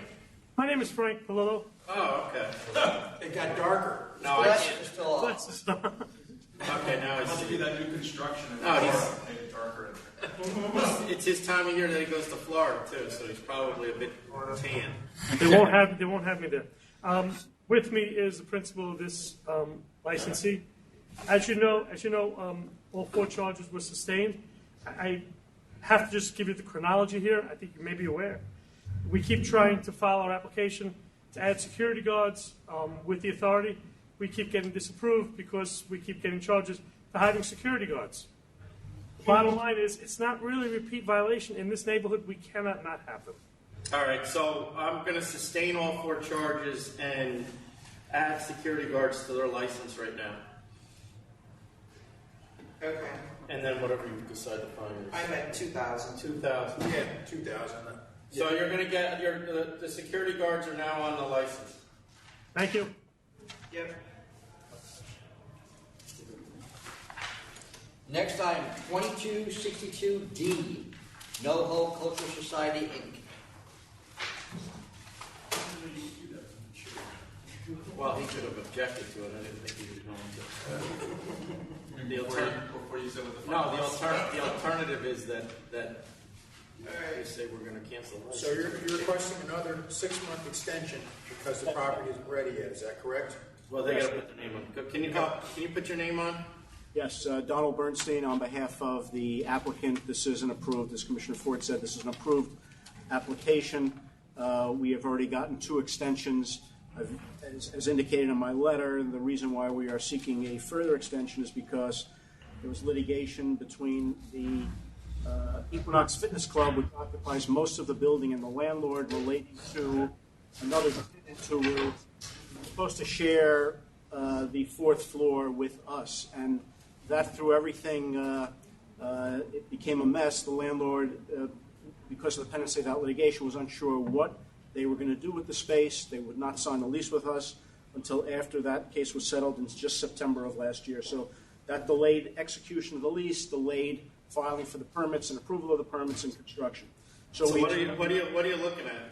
We're looking for an additional 6 months from the last extension date, which would take us through March 18th. Is that enough or no? Yeah, I believe so. Yes. All right. I vote to approve. I vote to approve 6 months. Approved. Thank you. Next item is 2188, Tropical Paradise Catering, Inc. Say the number again, Tom. 2188.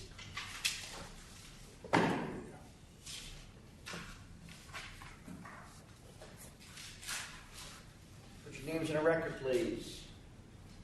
Good afternoon. Mike Palutis on behalf of the applicant, joined by Davis Gale, the principal. Mr. Gale, I hope this is the last time we see you. Yes, it will. Because you've been here quite a bit over the last year and a half with applications and violations, but I'll accept. I'll accept. I'll accept as well. Thank you very much. Thank you. Next item, 2184, Jacob and Kelly, Inc.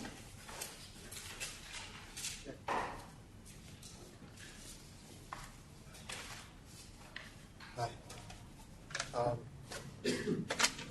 I'm just here to really just ask you guys, there was a delay. Just put your name on the record, please. All right, my name is George Donaldson. I have a letter from my lawyers stating what has occurred, but I really just am here to ask you for an extension until December 11th, when everything can get paid and reinstated. I know it's a lot to ask. Whoa. Just give me a second. Yes, sir. You're talking about the payments to the, Corporation. all right. It's gonna get canceled if we don't. The issue was there was with the buyer of another business that was going to pay for it. I have secured a loan to cover the amount to get the corporation reinstated. It won't come in by today. So by the 11th, by December 11th, I'll come to Albany. Whatever I need to do, I will do to come to you guys to show you that it is up and running. I plead you. I'm a single dad. I've been dealing with a lot with my mother having cancer and having to going down to Atlanta to take care of her with chemo. This is my life. So you got to pay this money, but do you also have the application to make your corporation viable again? Yes. I can't. That application will be in and solidified by December 11th. Like it'll be active December 11th. Okay. Whatever you guys. So I'm fine with it. 12/18. 12/18. All right, this is going to be held over to 12/18. I will see you 12/18. Listen. Understand already. We're out on a limb now. If that's not done by the 18th, it's over, and there's nothing else we can do. I completely understand, and I just wanted to thank you from the bottom of my heart. Thank you. You're welcome. Good luck. Next item is 2255, BK Review, Inc.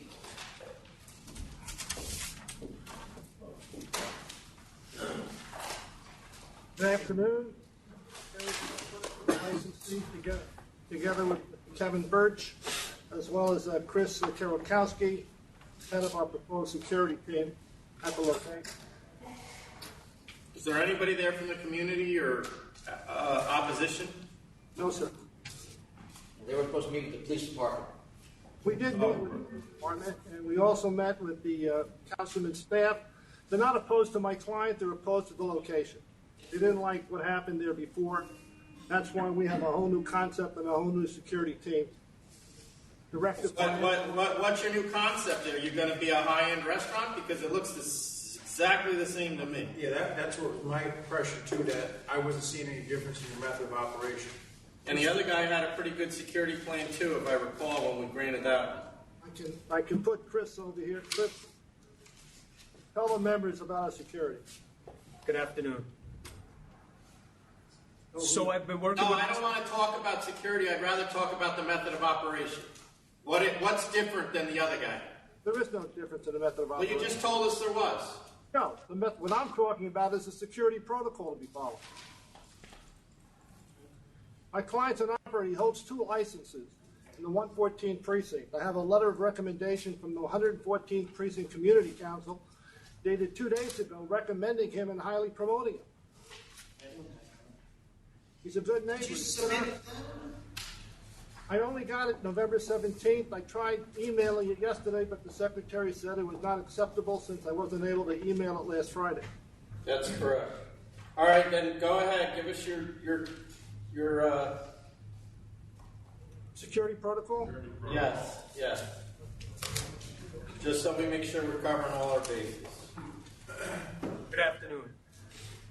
My name is Chris Karolkowski. I'm the CEO and owner of Barlow Security Group. I completed 22 years with the NYPD before forming my company. I started working with Mr. Birch in March of this year to form a security plan to deal with the issues that were from the previous establishment. I met extensively with the 108 precinct, their special ops lieutenant, their police officers, the boots on the ground that are going to actually be dealing with the club on a day-to-day basis. Are you working at his other clubs? I am working at one of his other clubs, yes. How long have you been there? Since November of last year. And I also brought with me, and we will submit it into the record, my insurance loss runs. For the last 2 years, I have no losses on my insurance. So our company is a viable company. We operate within the letter of the law. We cooperate with the community, the police department, and as I said, me and Mr. Birch have been working together since March to put together a plan, working with the 108 precinct, working with the community to deal with some of these issues. Having been a member of the police department, I totally understand their position. It's about the stats, but we believe our plan will deal with these issues.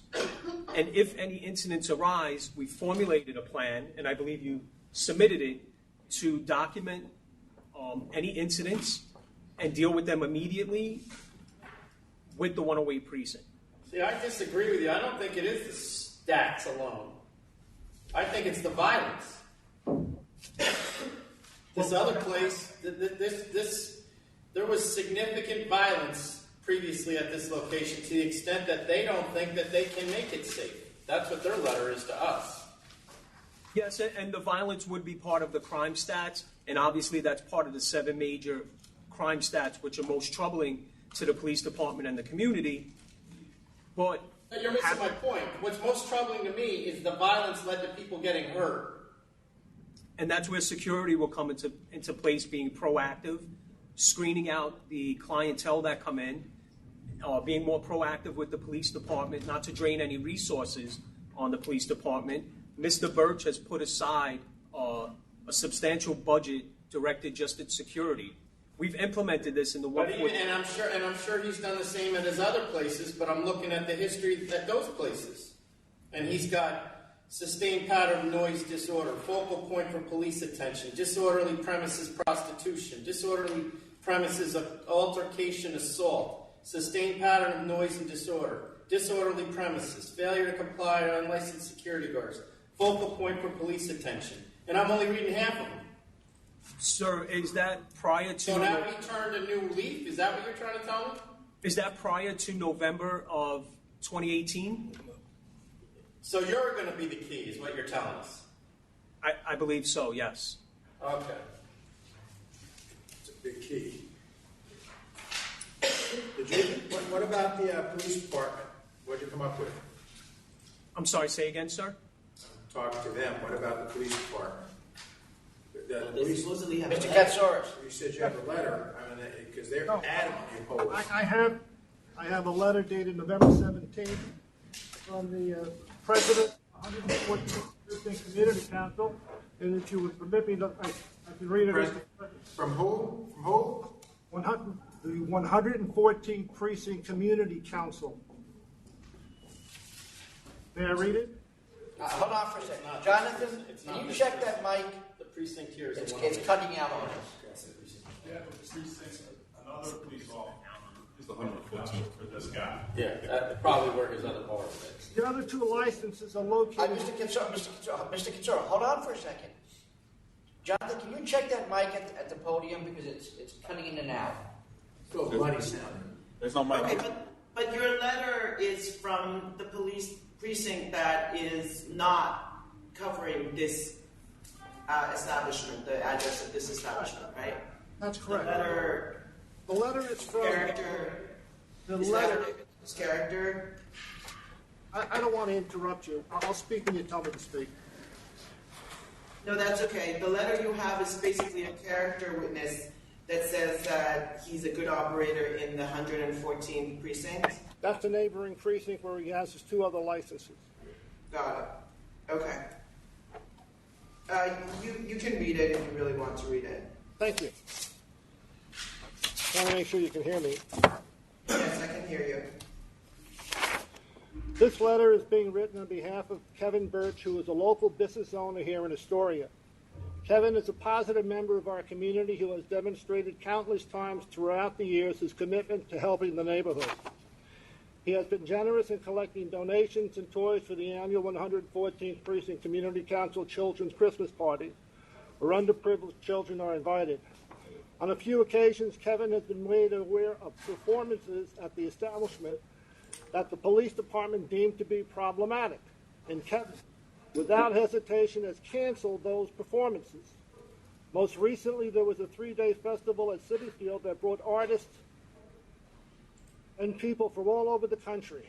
The police department made all of the Queens nightclubs aware of the potential violence that this event's attendees could bring to them. Without fail, Kevin chose to close his doors for that weekend.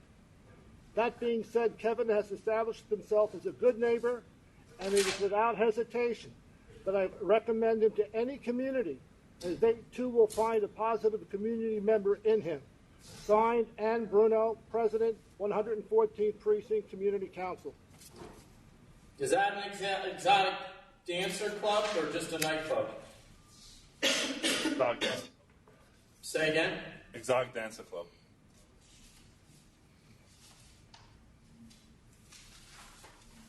All right, anything else? No, sir. Ready to vote then? Yeah.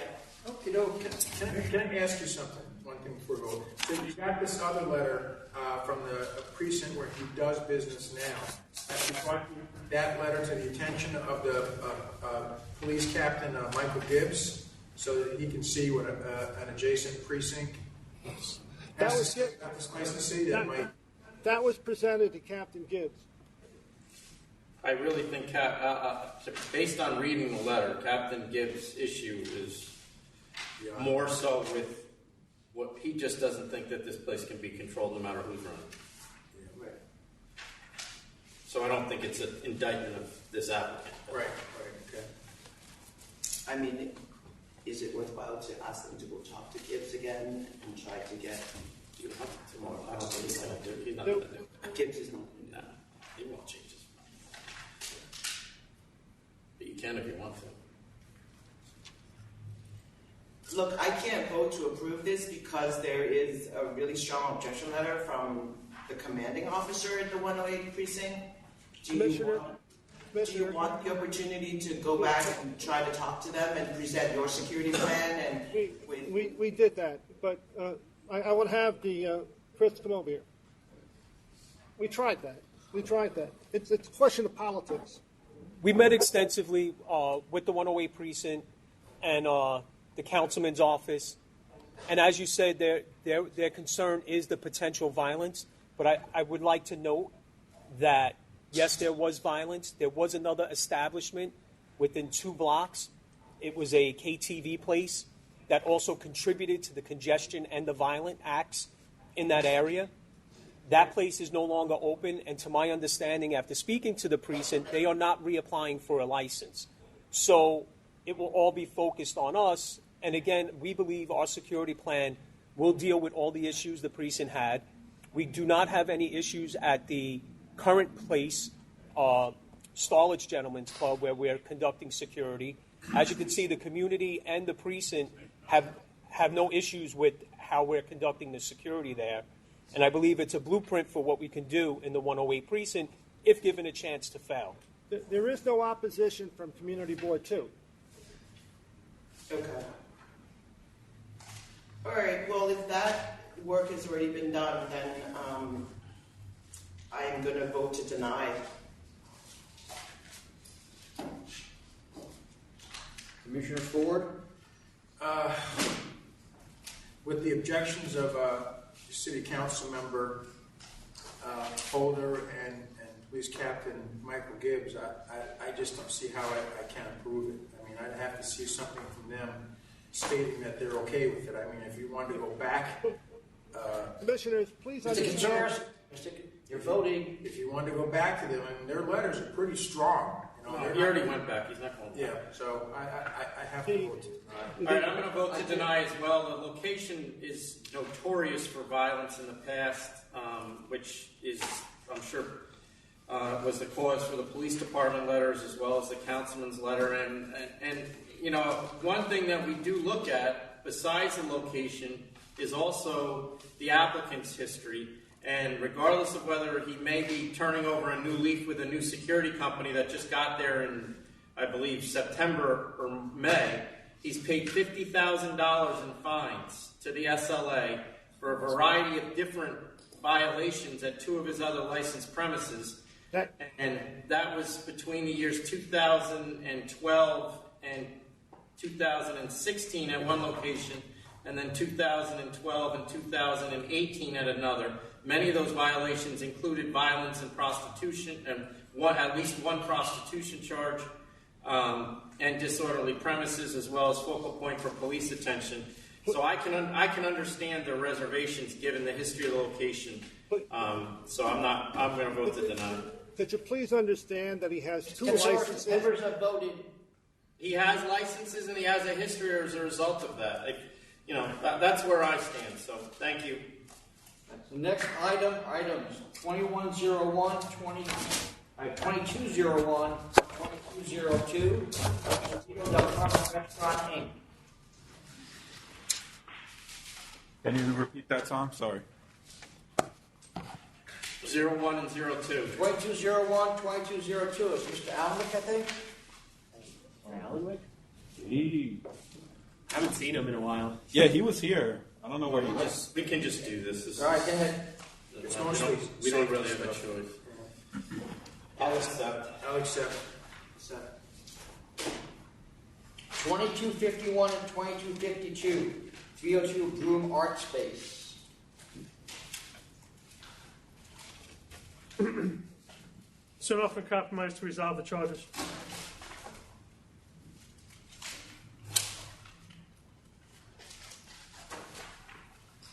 I have counter at 10. Premises is out of business. The licensee is out of possession. License expired. No, 22. Yeah, he's right.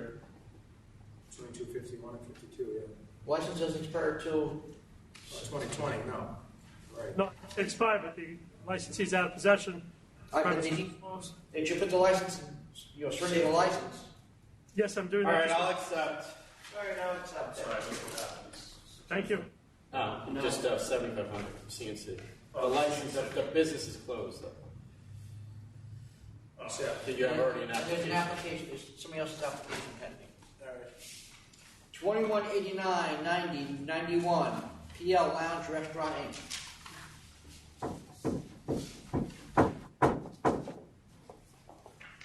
This is a matter after hearing. It's a letter of controversy.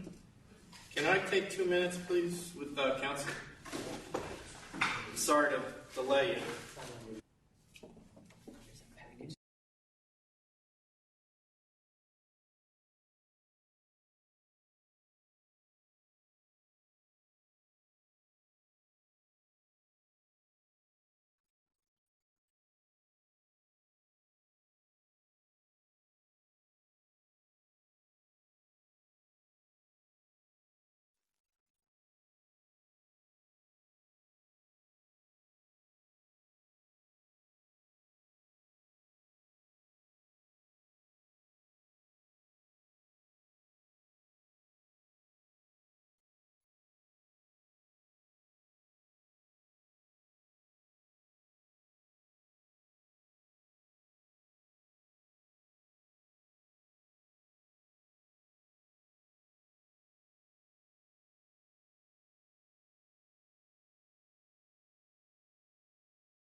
We are back on the record after a brief conference with council regarding PL Lounge Restaurant Inc.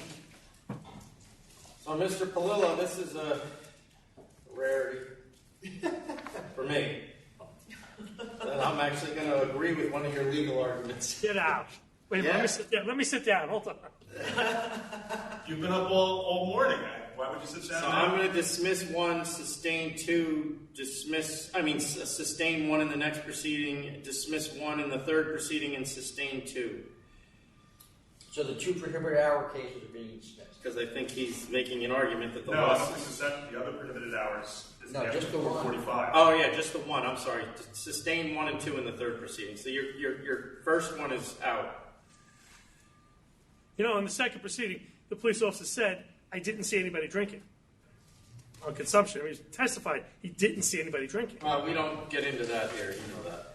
Go. But you made a cogent legal argument and you won. Can't wait to tell my wife. No, I'm sure she'll be ecstatic. Surprised. Mentioned that in the SLA newsletter. All right, Surprised at the very least. Yeah, you guys can do. I'm at 2,000. What? Wait, sorry. You go first. You can. Oh, sorry, you go first. I'm at 12,000. I was not that high. They're supposed to close at 1. Oh, for the one they're open till 4. I see what you're saying. Okay. They always open until 4. But they weren't charged with that, though. Right. Fair enough. So they were not. What is number 2? Noise. That's a charge that should have been number 1 in the first proceeding. Right.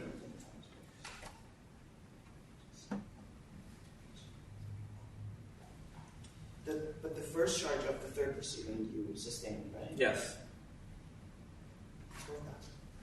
She's at 12. What are you at? I go 6. 6,000. Thank you. Happy Thanksgiving, all. Make sure he closes Yes, thank you. 1 o'clock. Yes, thank you. Next time you're gonna listen to This is what we're trying to avoid. This is exactly. because we lost. Well, because when's going to be for some? We didn't. All right, the next item, 2219. Good afternoon.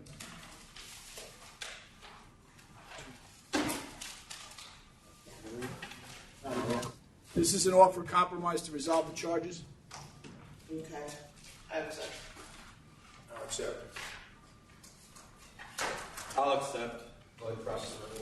Yes. Next item, 2262, Kuko Bar Inc. This is also an offer of compromise to resolve the charges. What number again, Mr. Attorney? 2262. No, that's, oh yeah. So what's the deal with the music here? He just said this is also an offer to compromise, but it's not. It's a 2262 Yeah. is an offer. CNC for $13,000.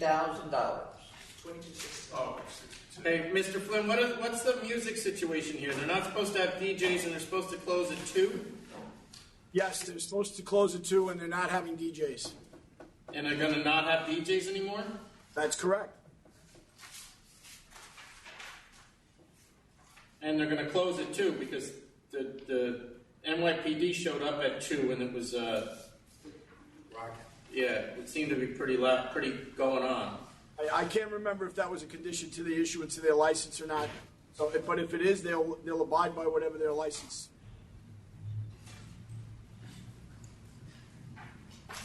Oh, maybe it isn't. It might not be, is it? I don't think so, Mr. Chairman. When this application was originally approved, the community board was in flux. They did not comment on this application. That was approved several years ago. All right, so they have 4. All right, they can keep the 4, but if they come back again, they're losing it. There's no stipulation. And no DJs though. Right, correct. All right, Oh, wait. thank you. Wait, Mr. Chairman? Yeah. Excuse me, Mr. Chairman? Can Yeah. you just check again? I don't know if DJ, I believe their original application had DJs as well. Oh, all right. Well, they are allowed to have DJs. I'm pulling the DJs. Or you can take a cancel, one or the other. So you're making a counteroffer of money plus no DJ. Yes. If they can come back, if they don't have any trouble, I mean, they got some bad history here. If they don't have any trouble in a year, they can come back and ask for it again. But So that's technically well, if some of your guest goes along with that, that's technically a counteroffer. Yes.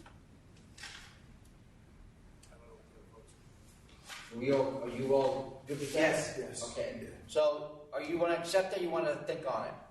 I'd have to consult my client, but I'll get back to you on the account. Well, you'll get a letter. Yes, thank you. Mr. Flynn, were you in court this morning? I was, sir. Can you tell me what happened? I don't want to. No, the authority won the case this morning. Thank you. You're very welcome. Next item, 2262C, Johnny's Restaurant Bar and Lounge, Inc. the guy Chino's. Yes, could I ask that this matter be put over as we've reached out to the community board again, try and work the issues out with them with regard to this up here on the community board matter. Yes. When do you want it? I'm not available for the next meeting, so would be the meeting after that. If you 12/18. 12/18. Thank you. Thank you very much, everyone. Have a very nice Thanksgiving. You too. Thank you. Jonathan, I have nothing else signed in New York. No, there's no one else here.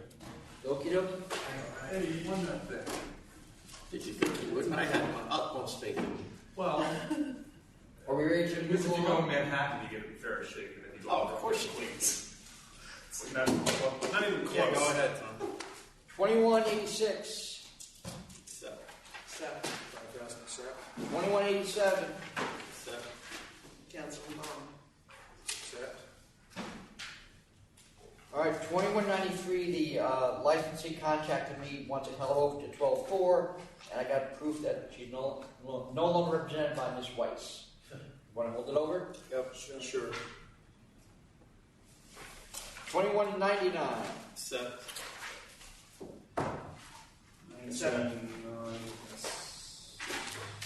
2203. Seven. 2204. Party of juveniles, is that what they're doing? Yeah. I don't know if Yeah. but there was a party and there were juveniles. I don't think it was a party of juveniles. What is it, a pride of juveniles? What is it? A crash. A gaggle? A crash. A game. Alex Sapp. All right. 2205 was withdrawn yesterday. Really? Really? Why? I think they read the reason why I was coming before you and decided they didn't want to come before you. They all come before us. No, I think it's going to be a mess. Yeah, should. 2207.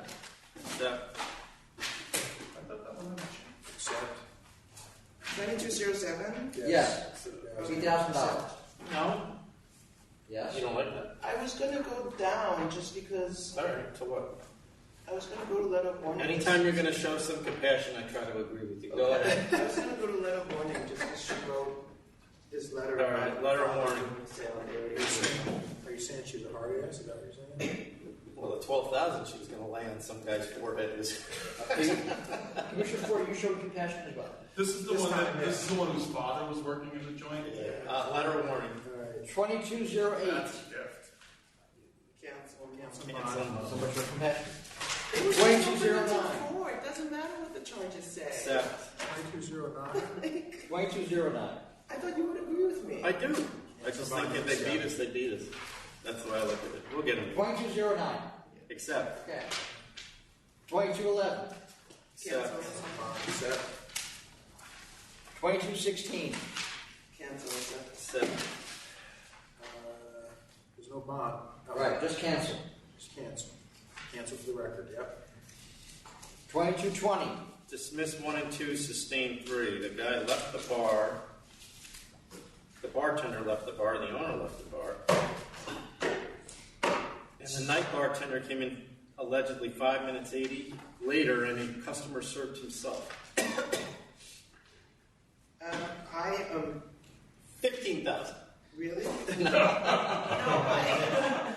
you Karnak now or what? I meant letter of warning just because I feel like the triggering event is refusal of service, and that's what we're trying to enforce as a public policy is for them to not serve letter of warning. intoxicated. I guess I had dismissed for this one, so I guess. Oh, that's nice. All right, letter of warning. Nice of you. 2222. 6,000. Seven. 2224. Seven. 2225. Letter of warning. Letter of Letter of warning. warning. We're all compassionate that time. 2226. Sustain 1, cancel for the record. Cancel. For the record. 2227. Sale to minor. This is cigarettes. No comments. Cigarettes, 1,000. 1,000. 1,000. 2228. 2,000. Accept. 2,000 accept. I had 1,000 only because they've been here since. All right, 1,000 because Well, of the good history. I don't know. I don't think they have a good history. Well, they have gambling on premises. Nothing. They have gambling in Well, 5. that's only the past 5 years. Yeah, well, that's all we're worried about. Everybody else is dead. They wait every 5 years to have a new. So what do you do? They I put said the- everybody else is probably passed on. 1,000. 1,000. Yeah, you can do that. That's 1,000. They're fine. 2229. Oh, right. Accept. 2230. Sustain one. And this is, this is going to be. So we were already at Cancel and Bond before. Mm-hmm. So I think this is Cancel and Bond. Mm-hmm. Cancel and bond. I'm surprised they didn't come up with Cancel and bond. 2231. This is back to Council's office. Council? Yeah, we missed it. All right, so we missed it, but I'm reading this stuff here, and even if we did miss it, wasn't he still a full month late with the response? Yes.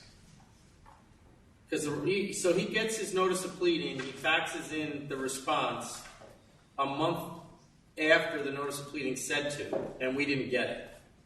And as a courtesy to save us the trouble, we have a procedure where we send an email now 30 days later to avoid going through this twice. Oh, all right. This So we is- give them that 30-day cushion. We do, it's not required that we do. We do, though. Okay. So Well, we did that, and then we screwed up because he did send it in within the 30 days, and we misfiled. Okay.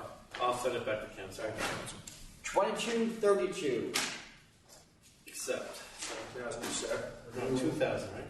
Oh, no, I'm sorry, right. 7,000. 7,007. 2234. Accept. 2007. Yuck. 22. I really like reading the food ones. Yeah, those are nasty.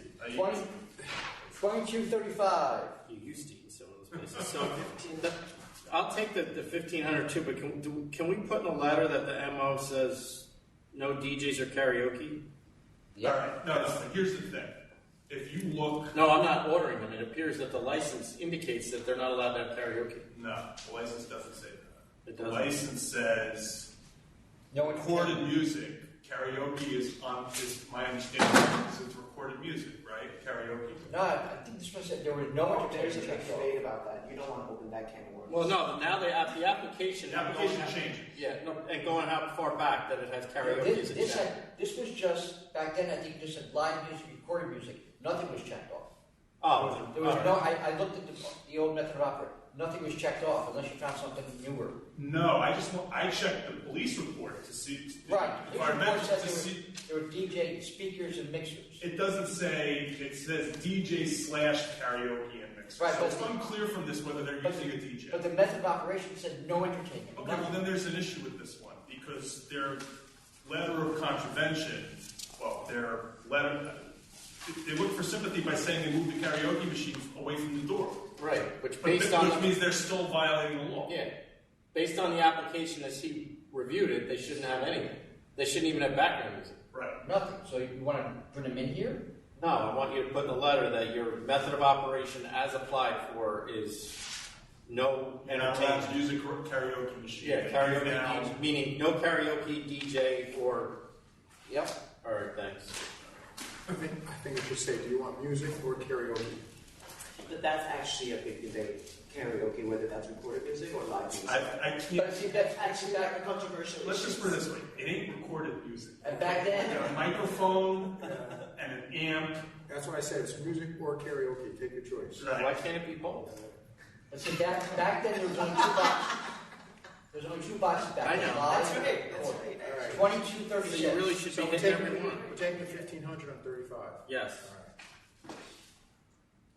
2236. 3,500. Oh my God, they had live music. Oh, see, now he's taking it personally. I'll accept. 3,500. God forbid. Earth, Wind, and Fire over here is taking it personally. 2237. Letter warning. Letter of warning. 2238. Accept. And then 38. If you listen to any of that karaoke, you'd be dead set against it. Does not 2239. sound like music. I don't know. A bunch of drunk guys Yeah, I'm already against it. singing, It's you know, Born to be Wild. People It's like- sound who shouldn't be singing. Are we accepted? Yes. Okay. 2240. Accept. Accept. 2241. Cancel bond. 2242. 5,000. I don't like this one at all. Yes. I think 2244. I think we have to bring them in. Since 2000, February of 18, we've been doing this, right? So, All right, bring him in, Tony. Bring them in, yeah, because my understanding is Lisa asked me 3 times to explain how they were addressing the issue, and they sent in this obfuscating letter that doesn't explain how to address the issue. okay, Shay, hold on to this, or you got any data coming? Hold on. Yeah. What's the next meeting? 12-4? 12-4. 2245, 46, 47. 19,000.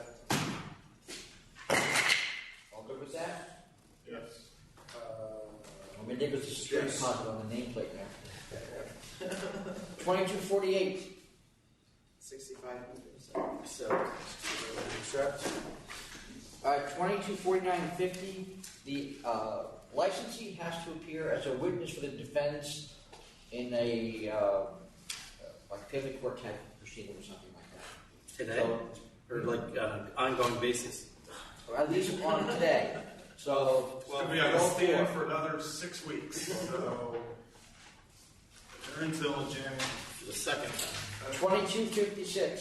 So, 2257. 2258, 59, 60, 61. Cancel. should we withdraw charge 7 since? Hold on, I'm not up to you yet. All right, get there because I think you asked to withdraw. All right, so Charge are we on? 7 in the first one. No, I'm sorry, in the second. 58, 59, 60, 61? Yeah. And you're saying we In the should... third. I thought I read it and it said. No. I don't have any note on that. There's nothing about. No, number 7 in the first. Look at the first. The memo. Oh, yeah, charge is made in error, yep. So, not that it matters, but No, withdraw. that's why I look at that. Yeah, withdraw charge 7, and then cancel them both. I have nothing else. Do you have anything else, Chairman? No. Then we are adjourned.